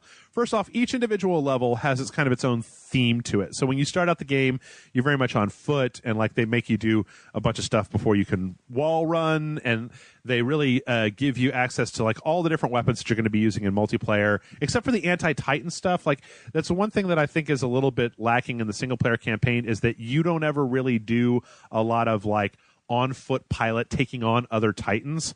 It's mostly Titans versus Titans. But okay. The character BT, your Titan, is actually, he's got a lot of personality. I do like the fact that they've got a real quick thing where whenever there's a prompt for your character to have a line of dialogue, you can either hit up or down on the D-pad to either choose regular or kind of shitty, snarky answer. And that the Titan does react to the different lines in different ways. They use the kind of the secondary, how in the multiplayer, the L1 button was mapped to either grappling hook or stealth or, whatever. They use that over the course of the storyline in a few different levels to bring in some really interesting different things. There's one place where you're literally doing some changing the world in some really interesting ways. I don't want to say more because it was really, when I started playing that level, I was just like, oh, that's cool. The action is pretty rock solid. There's one, I think it's the third level that we were playing on where it's you're in this factory that's making these tiles of buildings and stuff. And so it's kind of like that part in episode 2, where they're running across the conveyor belt, except it's you're doing that, but then you're also shooting at a bunch of guys the entire time. They do a pretty decent job of splitting up you and the main character in BT, so that it's not just Titans the entire time. And they actually do a really cool thing that I liked, where your BT picks up different Titan loadouts that you can flip to on the fly. So you basically get a chance to try out all of the individual Titans loadouts with the same Titan over the course of the game. Yeah. So you get a chance to play the sniper, or you get a chance to play the heavy, you get a chance to play the flame class and stuff like that. It was pretty rock solid. It looks real nice. It plays real nice, 60 frames per second, runs like a dream. I played on the PlayStation 4, and it looked really good. All the wall running and jumping, and there's a lot of kind of just frenetic action of just like, oh shit, I'm going to pick up this. They kind of do a little bit of that Doom thing where they tend to not give you enough ammo for one gun, so that it's a lot more advantageous to just keep switching between different weapons to give you a chance to try out all that different stuff. And all in all, it was solid voice acting, solid plot. Like I said, nothing to write home about, but good. On the multiplayer side, I feel like if the people watched our Sunday stream, or you've watched anybody play Titanfall 2, it's very similar to that. Like, I don't think they did a lot of changes. You basically, there's a bunch of different game modes. The one that I played is kind of the base one, where you'll have creeps that spawn and you have to kill them, and you can kill the other pilots and other Titans. As you do that, you're racking up points that at the end of each round you have to go deposit the points into this bank, and if somebody else kills you, it's like they get half your points. So you have this real kind of risk reward thing where, like, if you take out a big target and you're carrying around a whole bunch of money, you might want to just try to stay the fuck out of combat. I tried out a bunch of the different loadouts and a bunch of the different things. It levels up all the different guns, and you get different skins. It's a little irritating in that I feel like the stuff that I really wanted, some of the customization options, like, for example, there's a bunch of different character models, but they're all tied to what sub-weapon you're using. So, like, if you're using the grappling hook, your character is going to be like a person, right? But if you're using this thing, then your character might be one of the mechs that they have in the game. And you can switch between, male and female gender, and there's some skins that you can get that change things out. So the customization is maybe a little bit less than you'd see in some multiplayer games, but I don't know. I mean, I feel like it definitely has its own feel, and it definitely, like, I've played Call of Duty multiplayer, and I've played Battlefield, and I've played Overwatch, and I feel like Titanfall is a different thing. You have creeps, you have the combination of Titans and people. There are definitely ways for a person on foot to destroy a Titan. There's some Titan loadout. I found a perk for one of my Titans where it's like when you punch out, it basically creates a short time nuclear explosion, to the point where I was getting into matches where if my Titan was starting to get hammered, I would just try to get as close as I could to everything that I could and then punch out. And I was actually a few times where by punching out, I managed to destroy enough Titans, creeps, and or pilots with the nuclear explosion that my thing instantly got me another Titan ready to Titanfall. Nice. So it was like, yeah, it was fun. And I've played some matches where it's crappy and you die all the time. And I've played some matches where it's real fun and, you win and everything. And I haven't had a problem finding a game, some being a lag or anything. And so, yeah, it's solid. The only thing I'm going to say is that it's a little unfortunate that it isn't, like, I just don't know if it's worth $60. Okay. I mean, a 6 hour, like, if you're into single player, the single player experience is on the shorter side, and there's not really a whole lot of reason to replay it. Like, there's actually some audio logs to pick up, but I don't know that the action is interesting enough that you would want to go back and play it over and over and over again. Yeah. Like the last episode of Hitman just came out, which actually I could probably review Hitman 2 right now, but we'll save that for another day. But, Hitman has a lot of replayability value where you want to go back and try out different stuff. Titanfall 2, it's kind of like Call of Duty in that there's really no reason, I feel like, to go back and do stuff over and over again, as opposed to something like maybe like a Doom or a Wolfenstein or something where there's a bunch of different collectibles that really do kind of impact and open up some new things for you. So, but yeah, all in all, solid experience, and I really enjoyed it. I think that if you could pick it up on sale, I definitely think it'd be worth $40. Maybe not 60, but I think at 40 it would be solidly worth a thing. Now you're gonna have some people, the people that like Titanfall 1, they slowed down the multiplayer a little bit in Titanfall 2. Yeah. And the people that were really into Titanfall 1 don't like that one little bit. But as somebody who has no stake in Titanfall 1, I found it to be just a solid video game package like which we would see in the past, right? Where there's nothing glaringly wrong with it. It's not doing all the brand new stuff, but it was fun. It was worth playing. It could be about a week worth of just having fun with a video game. So Cool. Titanfall 2, everybody. All right. Well, our first question this week comes in from Guy. And Guy says, ding dong, Jeff, and whatever beautiful co-host you're with this week. I am quite beautiful. One, we all know that the best interpretation of Batman outside of the comics is the animated series. Oh, that's a loaded question, Guy. Or that's a loaded statement, Guy. But what do you think the best interpretation of Spider-Man is outside of the comics? Personally, I don't think anything will ever top the 90s animated series, which was perfect to me in every way. You boys prefer an interpretation to the 90s cartoon, another interpretation of the 90s cartoon. I'm still interested in what you think of the 90s cartoon. 2, what are some of your favorite and scariest Japanese horror flicks? Dark Water, Pulse, and anything by Miike, to me, are awesome. Stay classy and praise the sun. My favorite online entertainers, from Guy. So I actually figured that you would probably be better at answering the Spider-Man question because when the Spider-Man 90s cartoon started coming on, I don't have as much reference for that. I love that cartoon. It's one of my favorite cartoons. Yeah. The animation doesn't hold up as well. I think that's what, to me at the time, like, it felt very cheaply animated. Yeah, it was. But I love that series. I have a lot of the DVDs that they released of it. I'm always annoyed that they never released like a complete series DVD or a season DVD set. It was always just like story arcs. Okay. Like here's the story arcs that where Daredevil made an appearance, and we're releasing it to coincide with the Daredevil movie. Okay. Here's the story arc dealing with the Green Goblin, and we're doing it to coincide with Spider-Man. This is the first Sam Raimi Spider-Man, and here's the one where the Fantastic Four appeared to coincide with the release of the people whoever owns the rights to that 90s Spider-Man. They did a piss poor job of releasing it on DVD. Okay. In my opinion. Now, I don't think it's the best interpretation of Spider-Man in an outside of comics, though. I actually think that's the Spectacular Spider-Man cartoon. Okay. Which was the I heard nothing but good stuff about that when it was coming out. it was the last one by Sony Animation before they gave the TV rights back to Marvel. Okay. And unfortunately it had to end because of that. Like, it didn't get renewed. Like, there was a whole speculation about it because like the studio was like, we don't know what's happening. We might be able to continue it under Marvel, we might not. Okay. And then basically they said nope, because they gave the rights back to Marvel. Sony doesn't even want to continue, like doesn't even want to try to license us to continue to do this. So our show was canceled, and then like a few months later, Marvel announced they were going to be doing Ultimate Spider-Man, which I thought was a good show. Not as good as Spectacular Spider-Man, though. Okay. Spectacular Spider-Man, I think, is probably the best.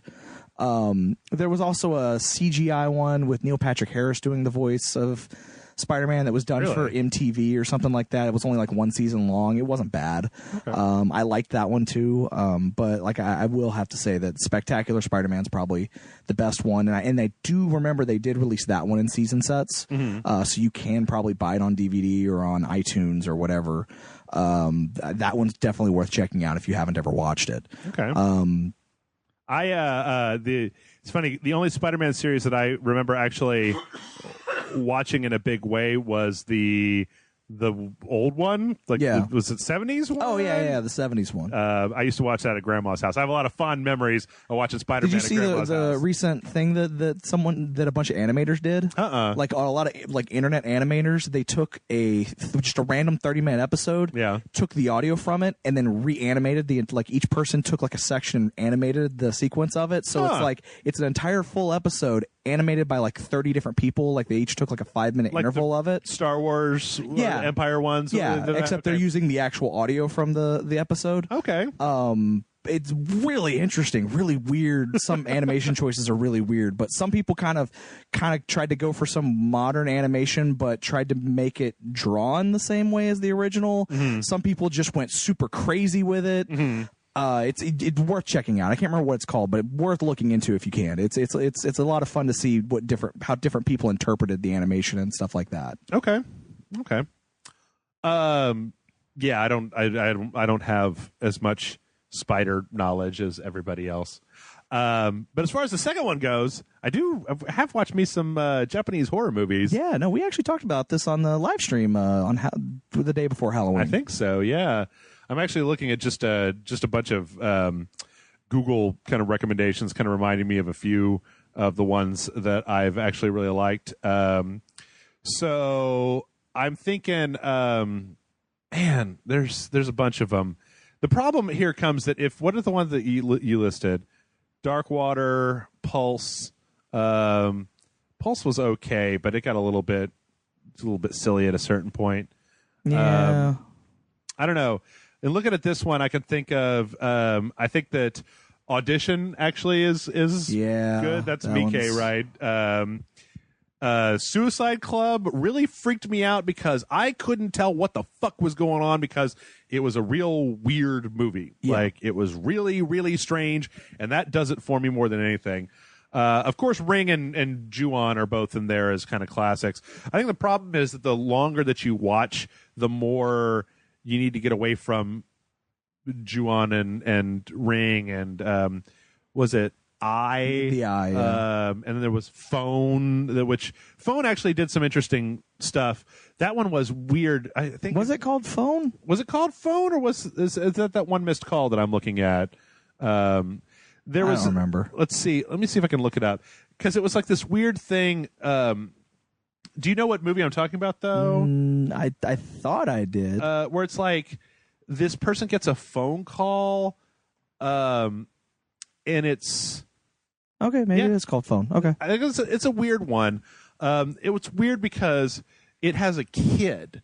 There's this little kid who like takes a phone call and then like starts to become like weirdly possessed, and it's really unsettling because it's like the little girl is like possessed with like the spirit of this woman that was having an affair with the dad, and then she gets some really creepy lines about like coming on to her dad with this lady's spirit in her. Real weird. But actually, some of the ones that probably stand out more to me than that, that of course though kind of just gets back into a whole like, oh, it's just some creepy. It's a creepy girl one, right? Yeah. Although it's not as good as the manga, Uzumaki is great. Yeah. Got some. It can be very silly at times, but it's got some disturbing stuff. And if you like it, I definitely recommend. I mean, if you're into Japanese horror, forget the fucking movies and go buy yourself some Junji Ito comics, because you're going to find more crazy, horrible shit in Junji Ito's comics than you're going to find in any of these movies. And Uzumaki is based on one of those.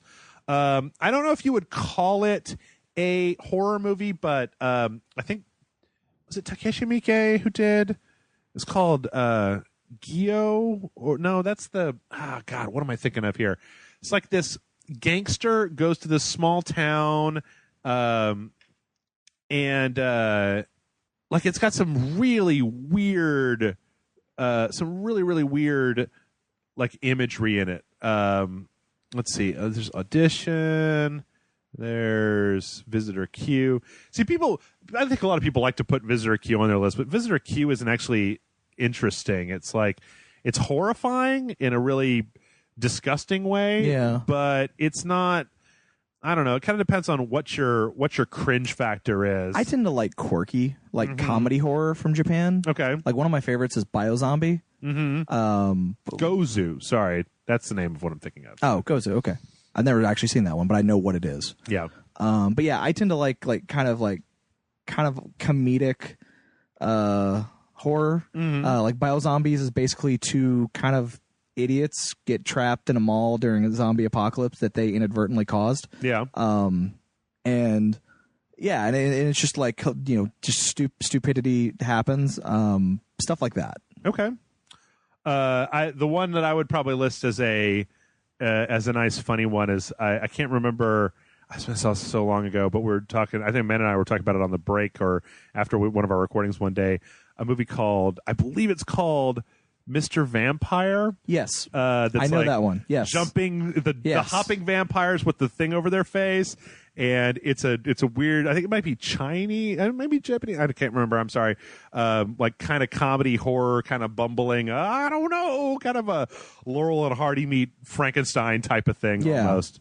But yeah, there's actually, I'll tell you what, I think it might still be out there, but if you're into Japanese horror, there is there's a website that I used to look at all the time called Snowblood Apple.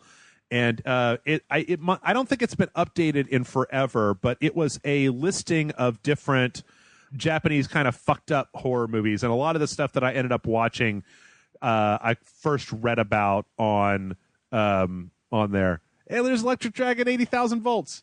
Totally worthless movie, but it has one scene that is so goddamn hilarious where it's just a close-up of a lizard and a guy gives the lizard a cricket and the lizard eats the cricket, except that they ADR'd like somebody making chewing noises with their mouth in a kind of a silly way. So it's like this lizard eating a bug and it's like, I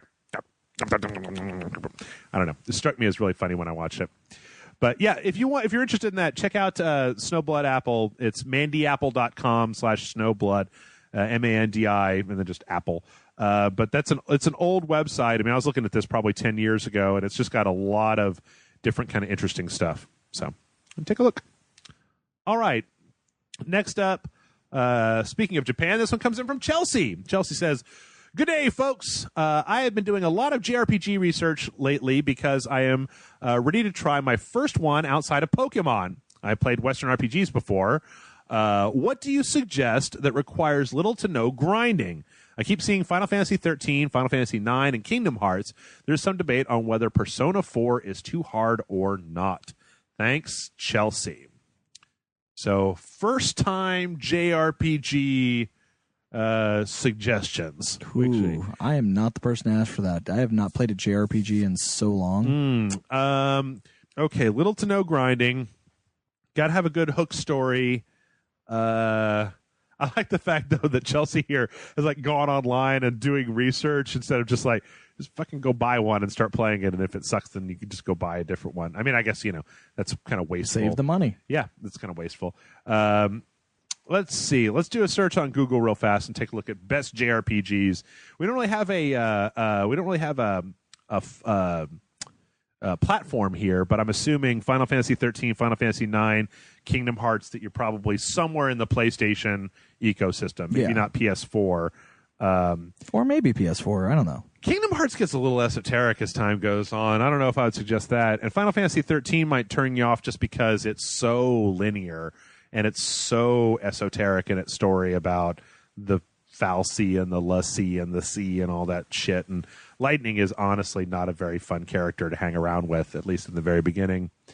Persona 4 can be really difficult because it's got a lot of moving parts.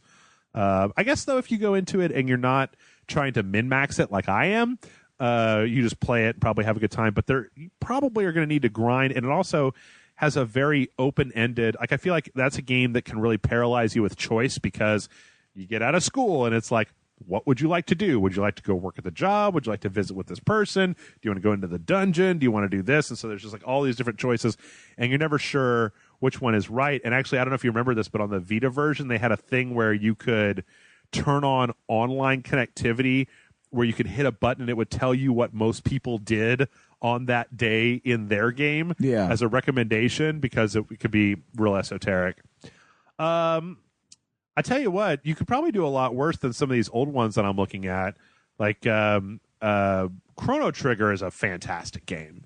And I feel like that's pretty... Yeah, and I know that's on the PlayStation 3 App Store. Yeah, you can get like the PlayStation Classics version of whatever. Trying to think I think here. I own it on my PlayStation 3. I think I bought it. Suikoden's a little funky. Eternal Sonata's a little funky. Oh yeah, I forgot that the Soul series technically counts as a Japanese role-playing game. Don't do it. Do it. Fuck your JRPG. Play Dark Souls. Actually, I'll be honest. In looking at this, you probably would not have a bad time with either Final Fantasy 4, Final Fantasy 6. I think 7 doesn't hold up as well, but as 6 does. But 6 is a fantastic game. And I wouldn't recommend the 3DS version. I would look for a version that had the sprites, like the PlayStation Classics version, or if you can find just an emulator, or if you can buy them off the store or whatever. But Final Fantasy 6 is a really great story that has just a huge cast of characters. It's got the opera scene that's a classic. You know, it's got Terra and Magicite and Kefka and all those guys. Like, it's got a lot of really interesting stuff that goes on over the course of the game. Final Fantasy IV also holds up really well, but that one's a little bit more difficult because it's Cecil and Kane and all that stuff, which can get a little bit funky towards the middle. But I'm just looking at some listings here. Man, honestly, Chrono Trigger is such a good game. I'd probably start a person on Chrono Trigger because it's got such a great hook for kind of going back and forth between different time periods. Like, it's interesting. It's got really easy characters. I remember the RPG system as being relatively simple to suss out. Like, it's not super complicated or anything. I would probably, if I was you, Chelsea, I would look around for Super Nintendo Final Fantasy games. Persona 4 is not a bad choice. You know, some of the Fire Emblem games are all right. Like, Bravely Default is pretty decent if you have a 3DS to start out with. But I'm just kind of repeating myself. Actually, that World of Final Fantasy game that came out this week is pretty good. I haven't gotten super far into it, so I don't know if it falls flat on its face halfway through, but it's still good. Does anybody have any Phantasy Stars? There hasn't been any good. This is all Phantasy Star Online now. I'm trying to think of any of those. Dragon Warriors. Those can be a little esoteric. Yeah. I'm gonna go back to your Super Nintendo. Go to the Super Nintendo. Earthbound is fucking bananas, and I love it. But that might be a little bit weird for a person walking around on the street hitting Mr. Saturns with a baseball bat. It's kind of a strange experience. All right. This next one comes in from.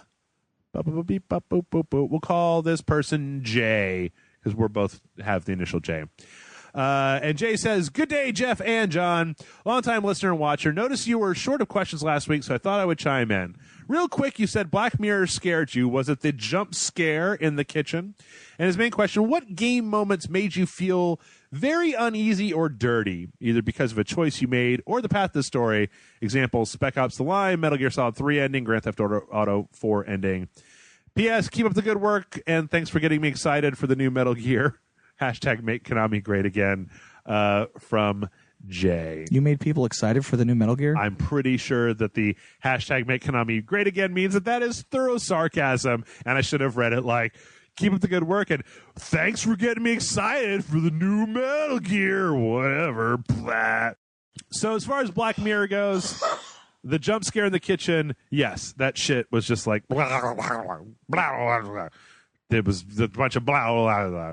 And also, I don't know if you've ever seen a movie where it's like something creepy or something unsettling happens, and then the main characters don't like run away from it. They're just like kind of fascinated by it. You're just like, what are you doing? Run away.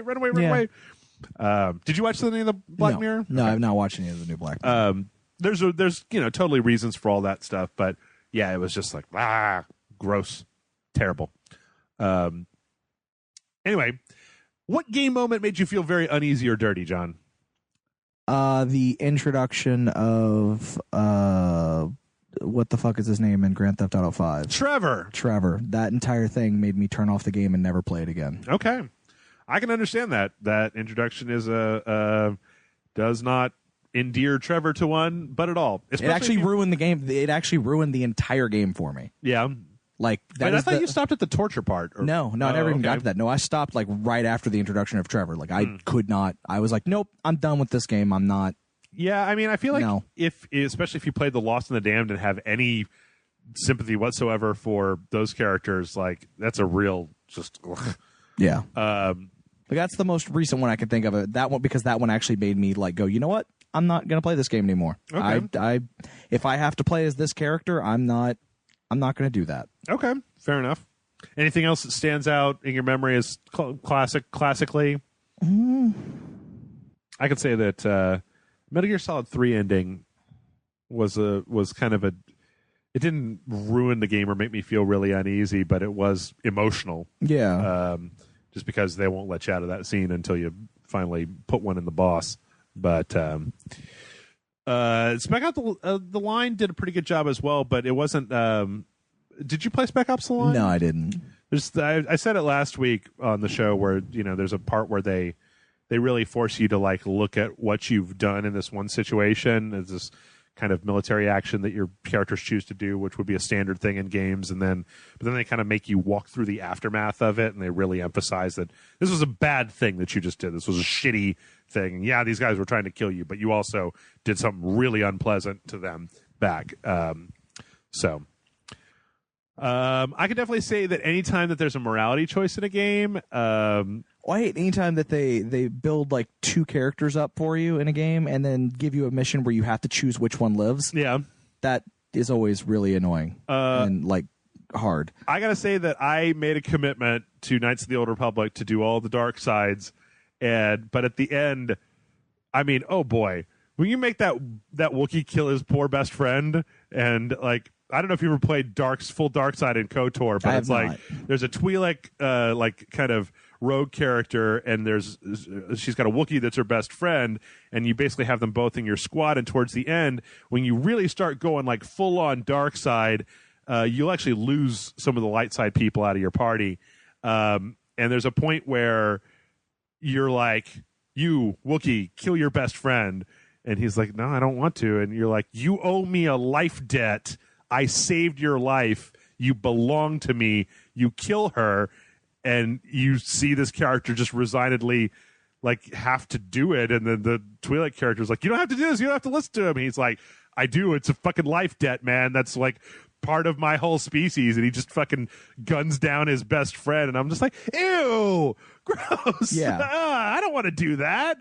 That, and I was going to do like a full Renegade playthrough of Fallout 3, and I got to the point where I had to nuke Megaton, and I nuked Megaton, and then I went back to Megaton, and I was just like, I don't want to do this. I'm more than happy to just be the white hat,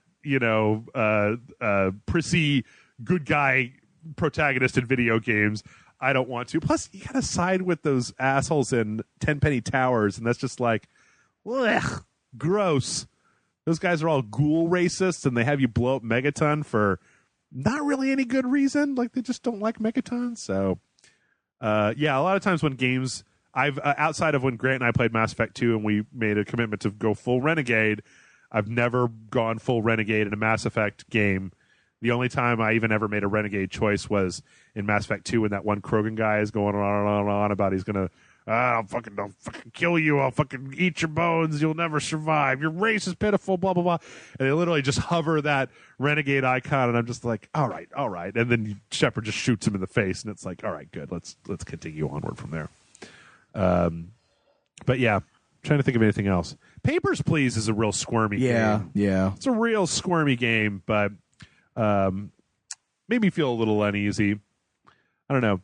To me, at this point, it's kind of like you need a game where that's the focus in order to make you feel real uneasy. I tell you what, the first time that I played Akiba's Trip, I was like, what am I fucking doing here? Like some of the quotey fingers, like sexy Japanese games like Senran Kagura or that Galgun that Amanda and I played, where I'm like, they definitely fall into the uneasy category of just like, oh boy, whoo. I'm an American. We're real uptight about shit. All right, this next one comes in from B. Hammer, who says, all hail Doncles, all glory to the holy ringworm. This fed off the body of our bearded prophet. Okay, gross. Gross, B. Hammer. If you haven't heard by now, Hollywood is rebooting First Blood without Sylvester Stallone. I've already thrown my hands up in the air and yelled no like Darth Vader. Now, of course, the reboot could be good, or it could be a generic action movie that doesn't tackle any serious themes like the original did and instead focuses more on making a new franchise. But we'll have to wait and see. But this did get me thinking, what are some movies that would be perfect for a reboot? What movies should Hollywood absolutely stay away from? And how about video games? What video games would be perfect for a reboot? Hope you guys have a very scary Halloween. Stay classy, B. Hammer. Let's go with movies first. What do you think could use a reboot these days? What do you think could totally reboot? Are we talking about things where it's like too many sequels, or that it's just too convoluted and it could totally, you just bring it back, start it over again? I don't know. What do you think? Yeah, I don't know either. I'm trying to think of movies. I think, you know what? I think there are plenty of horror movies that could totally use a reboot. Yeah. Like, by the time that Saw got to like Saw 6 or whatever, it had turned stupid and it needed to be rebooted. By the time that I'm trying to think of, Paranormal Activity just got worse the longer it went on. Still makes money every time, though. Oh, sure. Yeah. And this is, yeah, I mean, there's a reason there are, what, 3, 4? Is there another VHS yet, or are there only 3 VHSs? Because the first one was just like, okay. Yeah, I think there's only 3. Okay. And they just kind of got worse from there. I'm trying to think of anything. Star Trek got rebooted, but I can almost feel like it might need another reboot. It'd be interesting as if Star Wars got a reboot. They finally just threw all that shit out and kind of did start over again. You know what was gonna get a reboot, and that reboot got canceled, and is probably just in limbo and never gonna happen. Yeah, I kind of wished or remade, I guess I should say, Black Hole from Disney. Okay, because originally they were gonna do Tron 2.0 or whatever the fuck it was called. Sure, and then they were gonna do right after it was going to be followed by Black Hole. Yeah. And then Tron didn't do so well in the theaters, and then Disney got Star Wars, and Black Hole was originally Disney's answer to Star Wars. And now that they have Star Wars, why do they need to remake something that's supposed to be their answer to Star Wars? Sure. Also, because Black Hole is horrifying. But also, I think that Black Hole is a much darker space opera. And I don't think Disney wants something that dark. I don't think Disney in its current structure wants to be associated with something that dark of a sci-fi. Okay. Though I would fucking love it if they remade it, and if they got someone who understood what was made the first movie as good as it is. Sure. Because there's a lot of cheese in the original movie. Oh yeah. It's not. Looking back, rewatching it, I love The Black Hole. It's one of my favorite movies, but it's not by today's standards, it's not a good movie. It's got a lot of problems. All I know is it scared the shit out of me when I was a kid. Yeah. Fucking Maximilian with the little blade hands. Ugh. But there's some ways you can remake that on that same level, remove some of the cheese, and just make a really good dark sci-fi movie that would be really interesting, that I would like to see. Okay. But it'll never happen, so. With movies, it's funny because I don't know that there are that many movies out there that I feel like need to be remade or rebooted. It's actually funny. I was talking to somebody about The Purge, where I actually feel like The Purge is getting better with every movie instead of worse. Yeah, I've heard that too. Which is the weirdest thing, like a weird suspense horror movie where the sequels keep getting better instead of getting worse. And I'm just like, because I thought the first Purge was dumb as fuck, but I thought that they were really smart to start addressing why the fuck there is a purge, and then making that whole storyline kind of continue going forward. So I've seen all 3 of them, and I thought the last one was actually really fun. Election Year was really fun. As far as video games go, I feel like anything that's got more than 2 sequels could probably stand to be rebooted. I'd actually much rather see Konami reboot Metal Gear without Kojima, because if they reboot Metal Gear without Kojima, then they're not fucking with the storyline that he set up. They can just start their own thing, right? Yeah. Whereas if they keep trying to add on to the existing thing, although I can just pretend like those things don't exist, it still feel like it's kind of tainting a thing that I really like. Yeah, I mean, they could literally just release a game called Metal Gear, I don't know, Sigma or something. Metal Gear. They could just release Metal Gear. They could just remake the original Metal. I mean, not even Solid, but just original Metal Gear. This is a completely new franchise with no connections to the original. We've handed it over to this person. This person is going to make something new, something different, that's going to be tactical espionage. It's going to be that same genre. It's going to be the same title. We're going to let him do it. It doesn't even have to have a snake in it, or a guy, or it doesn't even have to have or it could. I don't know, but it's like this is no connections to the previous one. Yeah, previous one is done, and I think that would be interesting. I mean, I would have rather had him reboot Splinter Cell than make that Blacklist. I think that we go after a bunch of sacred cows here. The reason I'm excited about the new Resident Evil is because I feel like Resident Evil's been in need of a reboot for a while. Like, you could have asked me after Nemesis, and I might have said that it was time to reboot the franchise. I mean, 4 kind of got this big shot of reinvigoration. And I don't have any really super serious problems with 5, but it just doesn't feel as interesting as 4 did. And then 6 was definitely kind of like Silent Hill. I think desperately needs to be just take all that shit and go back to square one, figure out why people like Silent Hill. It's funny. It's all Konami, isn't it? Yeah. Metal Gear, Silent Hill. Well, we were going to get a Silent Hill reboot. Well, that's true. Yeah, which looked really interesting. But yeah, I mean, I don't know. Pick anything that's got more. The only thing is, I mean, I would maybe say Final Fantasy, but Final Fantasy games aren't sequels. They're all they're all their own thing. Fuck, man. You know, I don't give a shit. I give a shit about nothing. Kingdom Hearts. Reboot that shit. I'm tired of all this Faithless and the blah, blah, blah, and Organization 25 or whatever the fuck it is. I don't know about any of that. It's Disney characters and some Square people and they're hacking and slashing. Boom. Kingdom Hearts. Reboot that. Halo could probably totally use a reboot. Anything that's past number. Fuck, man. Reboot Dark Souls. I don't give a shit. Reboot whatever. That's the thing, I guess, for me is that when he asks, like, what would you not want to reboot? I'm like, I don't give a shit about not rebooting. Reboot it all. Because I still got those original properties. Like, if you were to reboot, just because they rebooted Star Trek doesn't mean that I can't go back and watch Wrath of Khan whenever I want to. You know, just because they reboot Metal Gear doesn't mean I can't go back, put in my Metal Gear HD collection and play Metal Gear Solid 3 again if I want to. So, I don't know. Anything stick out specifically for you? No. Assassin's Creed could totally use a reboot. It's getting a little creaky. Yeah. But no, actually, everything I'm kind of on the same that you said, same thing that you said. So I'm pretty much on that same line. Okay, fair enough. Let's see. This next one comes in from Mauricio, who says, "This is going to be the most bizarre question I'm asking you, Rage Selector, a.k.a. Jeff and John, because I don't have a legit question out of the top of my head. I'm just going to ask this. Jeff, ever since you started watching JoJo, good for you. This is a great series. I'm always remembering about how great those fantastic openings right before the show start for the anime. I know that you don't watch anime that much, which is not entirely true. But my question is, what anime, TV show, or movie had a good opening that got you excited to watch the TV show / movie? Sorry for your lack of an engaging question, but I think this one will do. And he says, P.S. The lead vocalist that does all the Persona OST soundtrack also did the newest JoJo's opening.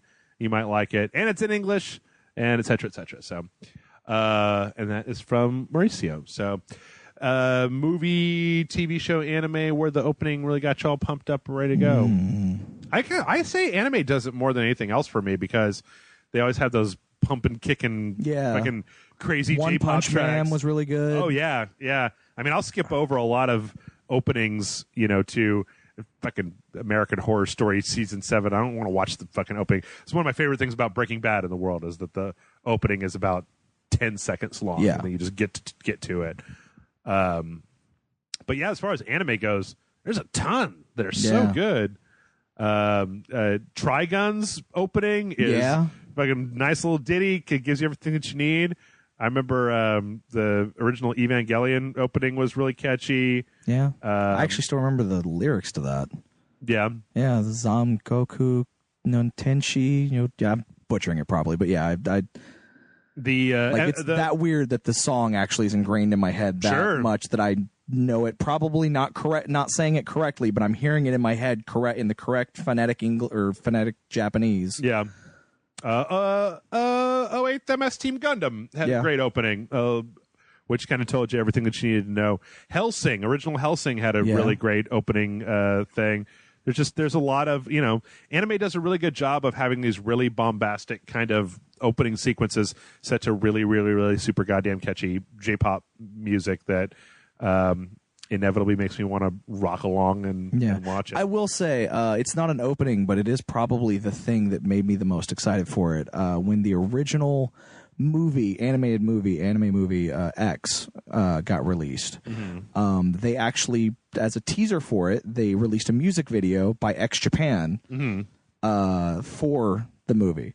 And it had animation that was not anywhere in the movie. It was specifically done for the music video. Okay. And it was fucking beautiful. Made me want to watch that anime so badly. Like when it came out, like I sought it out like found a way to get it, watched it. It was a really good movie, and then they eventually did a series, which was pretty good as well. But fuck! Jesus, this would go war crime to let this question go without saying the Cowboy Bebop opening. Oh fuck yes! Just hooked me on the entire fucking series with Tank and with all the style and the different kind of like moving, all the kind of retro coloring and stuff like that. Man, I've watched Cowboy Bebop so many times. I'll go back and watch it again, and I watch the intro on every episode because every fucking time. It's so good. It's so freaking good. I'm trying to think of movies that might have done the same thing. For some reason, I think that X-Men Origins Wolverine, the whole kind of like going through Wolverine's history thing, always struck me as something that I really liked, even though I didn't really like that movie all that much.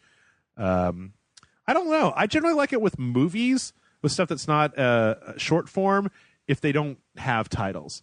Like the way that Guardians did their titles was perfect, where they didn't bother with a whole shitload of it. It was just kind of a little music video where they put the big thing up on the top of it. But yeah, boy, I just want to watch some of those old animes now. I'll go back on that Crunchyroll and see how many of those are on there. I mean, even stuff that I didn't really care for, like Samurai Champloo, still had good openings. Yeah, I feel like they all have really good openings. I remember all the Ghost in the Shell standalone complexes. I really like the song that they had attached. It's kind of a weird. It's Russian, if I remember correctly. Anyway. All right. This next one is from Bada Bing Bang Boom. This person doesn't even have a. See, somebody asked one time, like, how did you know my name? And it's like, because it's attached to your email address. That's how I know. This person has an alias in their email address, so I'm going to call them Beyonce. And Beyonce says, hello, Ragers. Hope this email finds you well and or enjoying it all. Listening to the last episode, I had a few thoughts I wanted your perspective on. So these aren't questions, mostly just statements to then get our opinions on. Okay.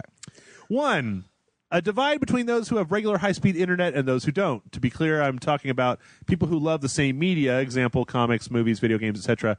I know people who love, say, Overwatch, but I don't have access to a market that wouldn't charge a winning lotto ticket every month in order to play it.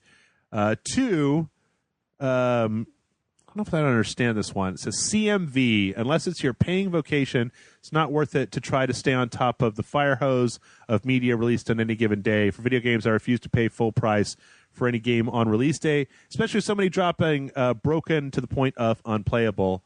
And 3, if you had to play the catalog of just one discontinued console, what would it be? Anything from PS3/Xbox 360 and before. And then Beyonce says, before I go, I want to leave you a link to one of my favorite cover albums, The Rocky Horror Punk Rock Show, which I'm also intimately familiar with already. He is. We actually talked about it, not on air or anything like that, but in person a couple weeks back. Yep, it's great. And that's from Beyonce. That's what you get for not signing your name. You get called Beyonce. We'll call you a bunch of times. So I don't know what I guess let me try to see if I can phrase this in a form of a question. Like high-speed internet connection for online multiplayer. I think that it sucks that people don't have it. I think that in 2016, what year is it? Is it 2016? 2016? Yeah. 2016? Yes. Then in 2016, that there should be an effort made to make sure that everybody has access to at least the speed of cable, right? Yeah. Which is enough for multiplayer. I mean, downloading giant things may take you forever, but also it sucks that Google halted their expansion on fiber. Oh yeah, I think it's still working inside of Austin, they're still in the areas that they are in, but they are not expanding those areas. Sons of bitches! Meaning that you and I will never get it. Why did that happen? I don't know. I need to go look that up.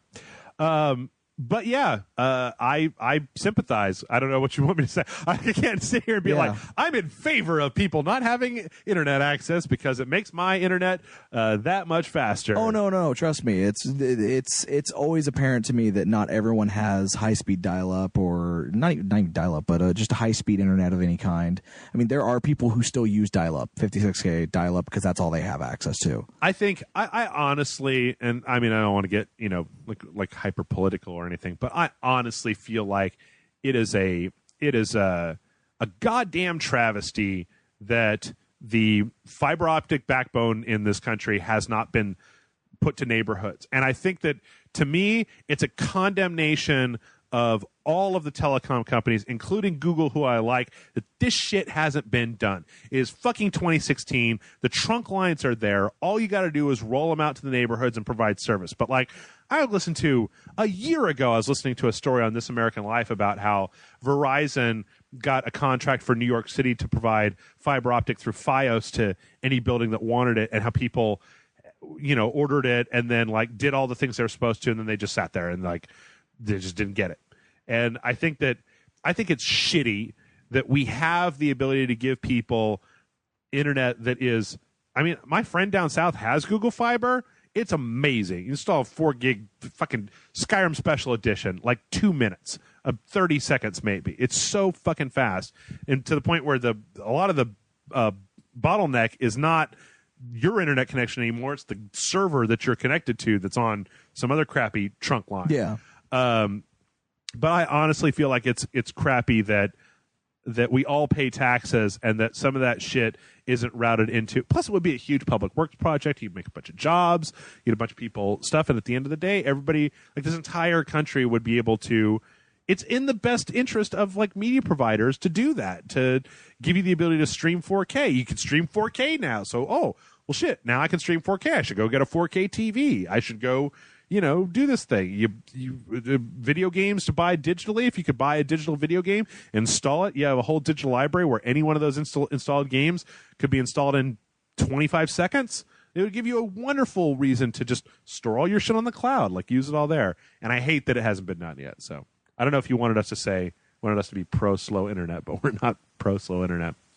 As far as not paying full price for games when they first come out, again, I'm in your camp. I do it because I run fucking Rage Select, right? But when I was before that, I mean, like this year, I probably would have bought Dark Souls when it came out originally. But I used to get a lot of my stuff through GameFly and then either keep it or send it back. Or wait for the annual Steam sales, 4 or 5 times a year. Put aside the cost of 3 or 4 games, and you get 12 or 13 games, and so just do it like that. I don't know. Are you pro paying more for games, John? I think some of these questions are a little self-explanatory. Yeah, I mean, I do buy games when they come out, like not every game, but I do like for personal, because I don't obviously need them for this or anything. I buy them because I want to play them, and I do spend the full amount for them. Some games are worth it, some games are not. So, I mean, it's... Yeah. But, I do pick and choose. Like, I don't buy every game, but I pick and choose what I buy. And, if I'm not happy with a game that I bought, well, that sucks for me, but I made that choice. So... Yeah.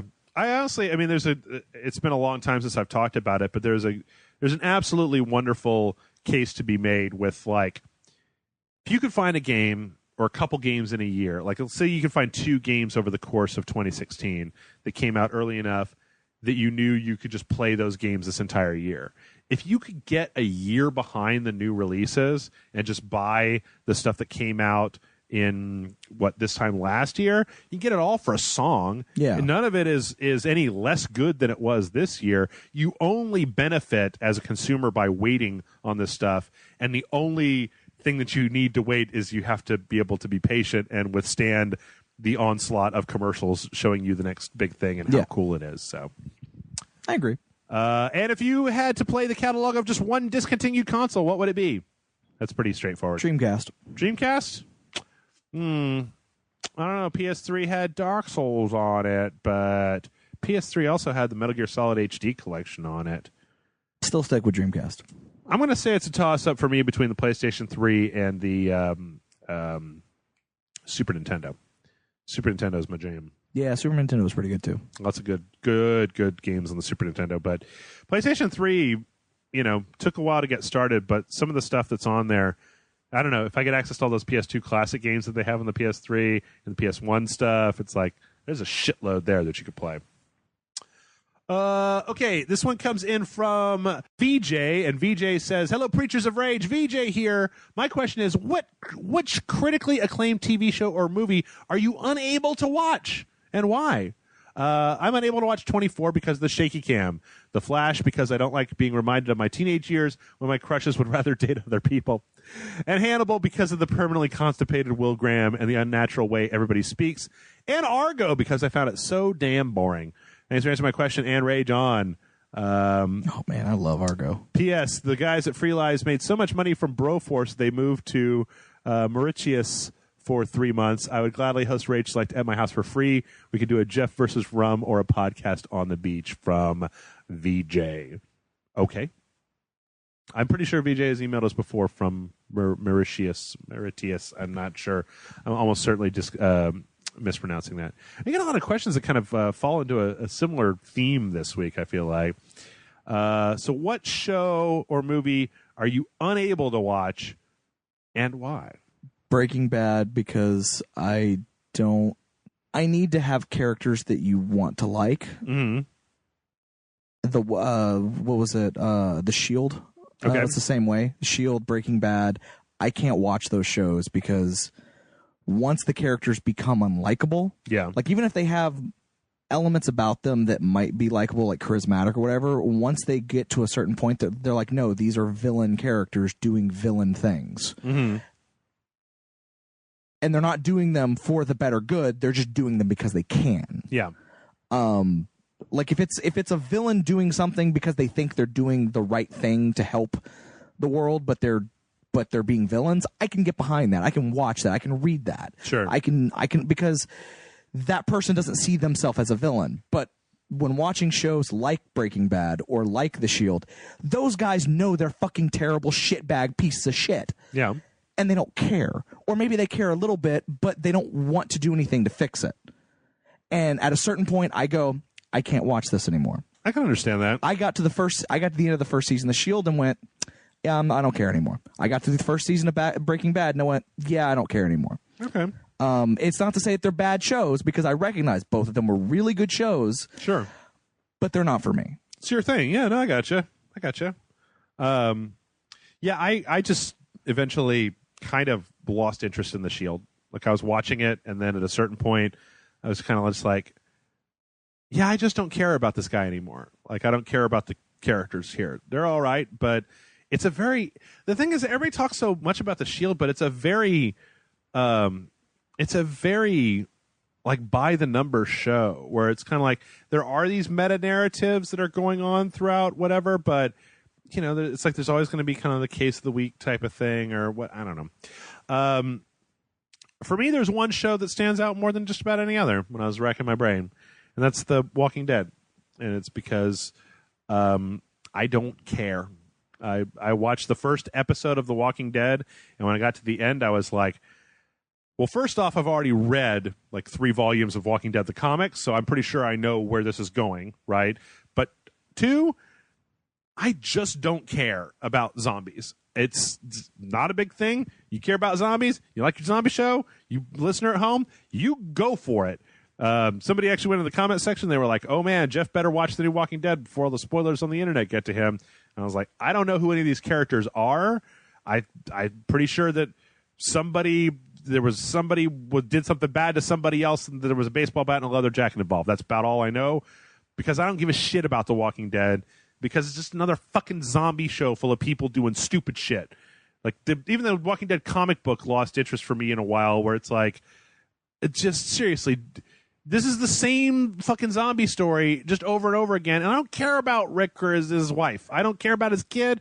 I don't care about him. I don't care about any of them. My issue with The Walking Dead, and this actually is more about the comic than the TV show, and actually is the reason why I don't watch the TV show either, is the creator of the comic, Robert Kirkman, has his head up his ass. And I've actually, the more I learn about him and the more I hear him talk, not just about Walking Dead, but talk about comics, talk about anything, I find him to be a pompous jackass. Okay. That is really just so up his own ass because Walking Dead just became this phenomenon. And the thing that made me stop liking his Walking Dead is someone asked him, like, do you have an end plan for Walking Dead? And his reaction was no. Yeah. He's like, so there's no end game? He goes, no. You have no ending plan? No. So why not? And he goes, well, does life have an end? Yes. You die. Because, well, he's like, you may say a person's life has an end. Like, if you die, that's the end of your life, but the world still goes on. So life for the world continues going. And The Walking Dead is going to be exactly like that. By the time he goes, when I end the book, it'll be because I don't want to write it anymore, not because I have an ending plan that I'm getting to. He goes, and by the time I get to that point, none of the characters that are in the book may actually be alive at that point. Everyone is expendable. Rick is expendable. Everyone is expendable. Anyone can die at any moment. No one's life is important. The comic will continue to go on. And I went, you just said there is no hope at all in this comic book. Fuck you. But John, I would have thought that would have become abundantly clear. I even stopped reading the comic at a certain point, but there's the video game and there's whatever. Like, the timeline that they've gone through in the comic book to this point, there should be a rebuilding of civilization that doesn't involve people being cannibals or people doing whatever. There should be parts of the world that are coming back from this horse shit. And the fact that apparently the show is still just, we're going to wander around and keep trying to survive. It's like, go fuck yourself. That's not how people work. And I know it's more interesting, and I know that it's better, and I know that at this point, The Walking Dead for a lot of people is actually a fantasy of what they would actually like, because the world is a lot simpler when you just have to worry about survival and zombies, and you don't have to worry about the stress of fucking Facebook and blah, blah, blah, blah. But I'm not into that. Like, I don't like that. And mostly because I find it to be incredibly stupid. Because humanity is not as evil as The Walking Dead. That's the other problem that I have, is that I don't know. I hear stuff about The Walking Dead, and I'm just like, I don't enjoy this. Like, to me, it's got a big glaring hole in it about why the fuck don't you just build a wall tall enough for zombies to not get over, and then plant some crops and start rebuilding fucking civilization. Well, they tried that. But then some other one got jealous and then blew up that wall. And over and over again. Not you do it once, and then when it doesn't work, you go and you keep wandering around like a bunch of nomads, right? You keep doing it until civilization happens, and you keep bringing people in, and then eventually you're going to be to a point where there's going to be more people inside the wall than on the outside of the wall, or any one of 100 different other things that is not just wander around and have dumb zombie adventures. Because, I mean, I read that Mira Grant series where it's all about a world where there are zombies all over the place. But you know what? There's also civilization. So there's giant walled off sections of the United States where there aren't zombies. There's like dead zones where you're not supposed to go because there are zombies there. And then there's areas where human civilization has continued. Yeah. Changed, but has still continued, where people go out to dinner and people, the main character's a blogger and there's all these political activists and blah, blah, blah. And I'm like, that's great. That's interesting to me. But just a show where it's just constantly wandering around trying not to get eaten. I don't know.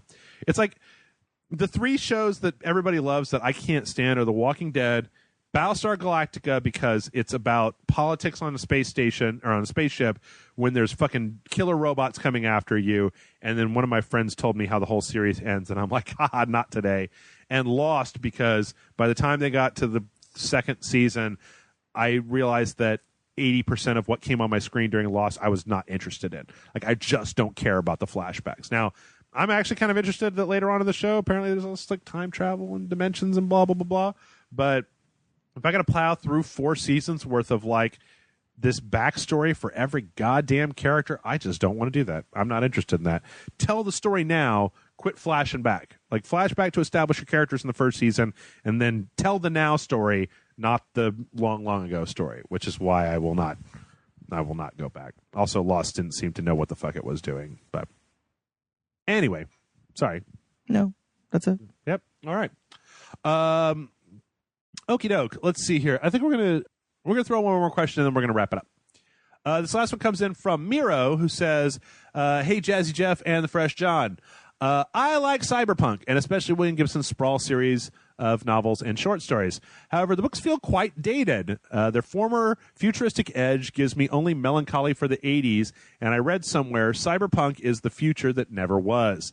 Our present has many things foreseen by Gibson, but in very mundane and safe versions, with none of the bad scenarios happening, / extreme crime, pollution, global war, corporate rule, etc. Do you think that Cyberpunk is dead? It now feels more like alternative history to me. By the way, I realize that synthwave music inspired by 80s new wave and synth soundtrack is a thing. I heard it in Blood Dragon or Kung Fury, but never thought never thought that it's a whole genre. It's the perfect background music for reading Cyberpunk. Keep up the great work and don't stop raging. Miro. Yeah, Synthwave is pretty good. Yep. What do you think, John? Did you Cyberpunk? Did you do any of that stuff? Gibson or anything? I don't think Cyberpunk is dead. Okay. I do kind of agree that it is akin in a lot of ways to steampunk, which is steampunk is a history that never happened. Mm-hmm. Cyberpunk is a future that never happened. Mm-hmm. So, and that kind of, to me, that parallels. Mm-hmm. I don't think it's dead. No. Like, I think it's I think there's a lot of good cyberpunk stuff out there. And I even think that there's some stuff that takes elements of cyberpunk and incorporates it into what they feel like the future would be from now. Mm-hmm. That do it in a really good way. That I think, if anything, that it's not as prevalent as what we perceive as cyberpunk. Sure. But I do feel like there is stuff that is doing interesting stuff that is kind of repurposing what cyberpunk could be. Mm-hmm. I think Miro. I think that what you've run up against is a problem that is pervasive amongst all science fiction. Yeah. Like if you go back and read science fiction from the 70s, you'll get a lot of like that we're talking about like futuristic spaceships in space or whatever, and you're talking about the descriptions. Like I sometimes have to do a quick edit in my head because in the descriptions they're turning knobs and pulling levers, and it's like a cathode ray tube that they're looking into. Well, it's like old Doctor Who, right? Yeah. Where they go to the future and it looks like fucking 1974, and you're like, oh, gross. Yeah, well, I mean, look at the movie 2001. Yeah. I mean, that's a very, good example. I mean, yes, that did actually have a lot of basis on science fact, and there's a lot of it that did actually end up coming true, but there's a lot of stuff that's in that movie that's not, like, there's shag carpeting everywhere. Yep. We would never fucking have shag carpeting on a Speak fucking for airplane. yourself. I can't afford shag carpeting, all right, but I'd have it if I could. I'm just saying, if you're getting on a space shuttle flight to the moon, Sure. there's not going to be fucking shag carpeting. Hey, what if you want to take off your shoes and your socks and make fists with your toes? I mean, that's. But that's my point. It's that all sci-fi, it becomes dated almost as the moment it is released. Yeah, well, we've all pointed out, right, that TOS Star Trek communicators, my fucking Android phone is better than Captain Kirk's TOS Star Trek communicator that fits in his pocket that he pulls out, turns a knob on, and talks to somebody, right? Yeah. Like, at the time, the only way that you could do that was via telephone plugged into a cable, so that was kind of cool looking. But now, I've literally have better technology than goddamn Captain Kirk. At least in the communications department. The people forget that the iPads, in Star Trek: The Next Generation, everybody had an iPad, right? Yeah. And we didn't have that when that came out in the 90s. There were no iPads, and now we totally have iPads. So now you're just like, oh, I've got an iPad. And then now those little communicator watches and things like that. So I think that what you're looking at, I mean, Andy, I feel like future-proofing your fiction when it comes to the future, the further out you go, the better off you probably are, and the less that you talk about individual specifics, the better off you are. Like, I haven't gone back and looked at it, but I'm sure there's plenty of Heinlein. I mean, when I was a kid, I really liked The Moon is a Harsh Mistress, but I have a feeling that might not hold up. Yeah. I fucking love Frank Herbert, but there's plenty of stuff, not just in Dune, but in some of his other stuff, like the Desadai Experiment or like Whipping Star, that where it's like I'm kind of having to readjust some of his descriptions in my head so that they don't look like I'm watching an old 70s movie in my head. Yeah. So, but no, Cyberpunk, I feel like it's just, it's near future. I mean, I don't know how much other Cyberpunk there was. I'm sure there's plenty of it still out there. I don't know. I mean, we're going to be getting a video game. What's that? Oh, yeah. Yeah, true. I mean, the only Cyberpunk, I liked Gibson and I liked Neil Stephenson's Snow Crash. Yeah, Snow Crash was pretty good. Two favorites. But the other thing to remember about Gibson is that he kept evolving as he went on. There's the Sprawl series, but then there's the one that came after that. I don't remember what the series name of it with Adoru and Virtual Light. And then he got into his modern thing with I don't remember what those three were, but that was like modern social media / fashion / technology in a really interesting way. And then his latest book, The Peripheral, is actually a little bit further in the future, and it's much more modern. Like it takes place in a few different areas, and his near future still has been all adjusted. So it's not like his latest book where he was doing 30 years from now looks very different than what Neuromancer was 30 years from now. Also, futuristic violence and fancy suits. David Wong's book is kind of a near future cyberpunk type of thing that I really like. So yeah, go check that out. And that's our show for this week. Hey. Yep. Johnny got through it. Yeah. No blood. No blood. No blood. No passing out. Mail@rageselect.com is the email address, folks. Make sure to throw your questions in. If we didn't answer it this week, you can always re-email it to us, and we may get to it next week. Yeah. So I think it's time to go read some anime and some Cyberpunk. Maybe at the same time. Watch some anime. Watch some anime. Yeah. Read the Cyberpunk. Yep.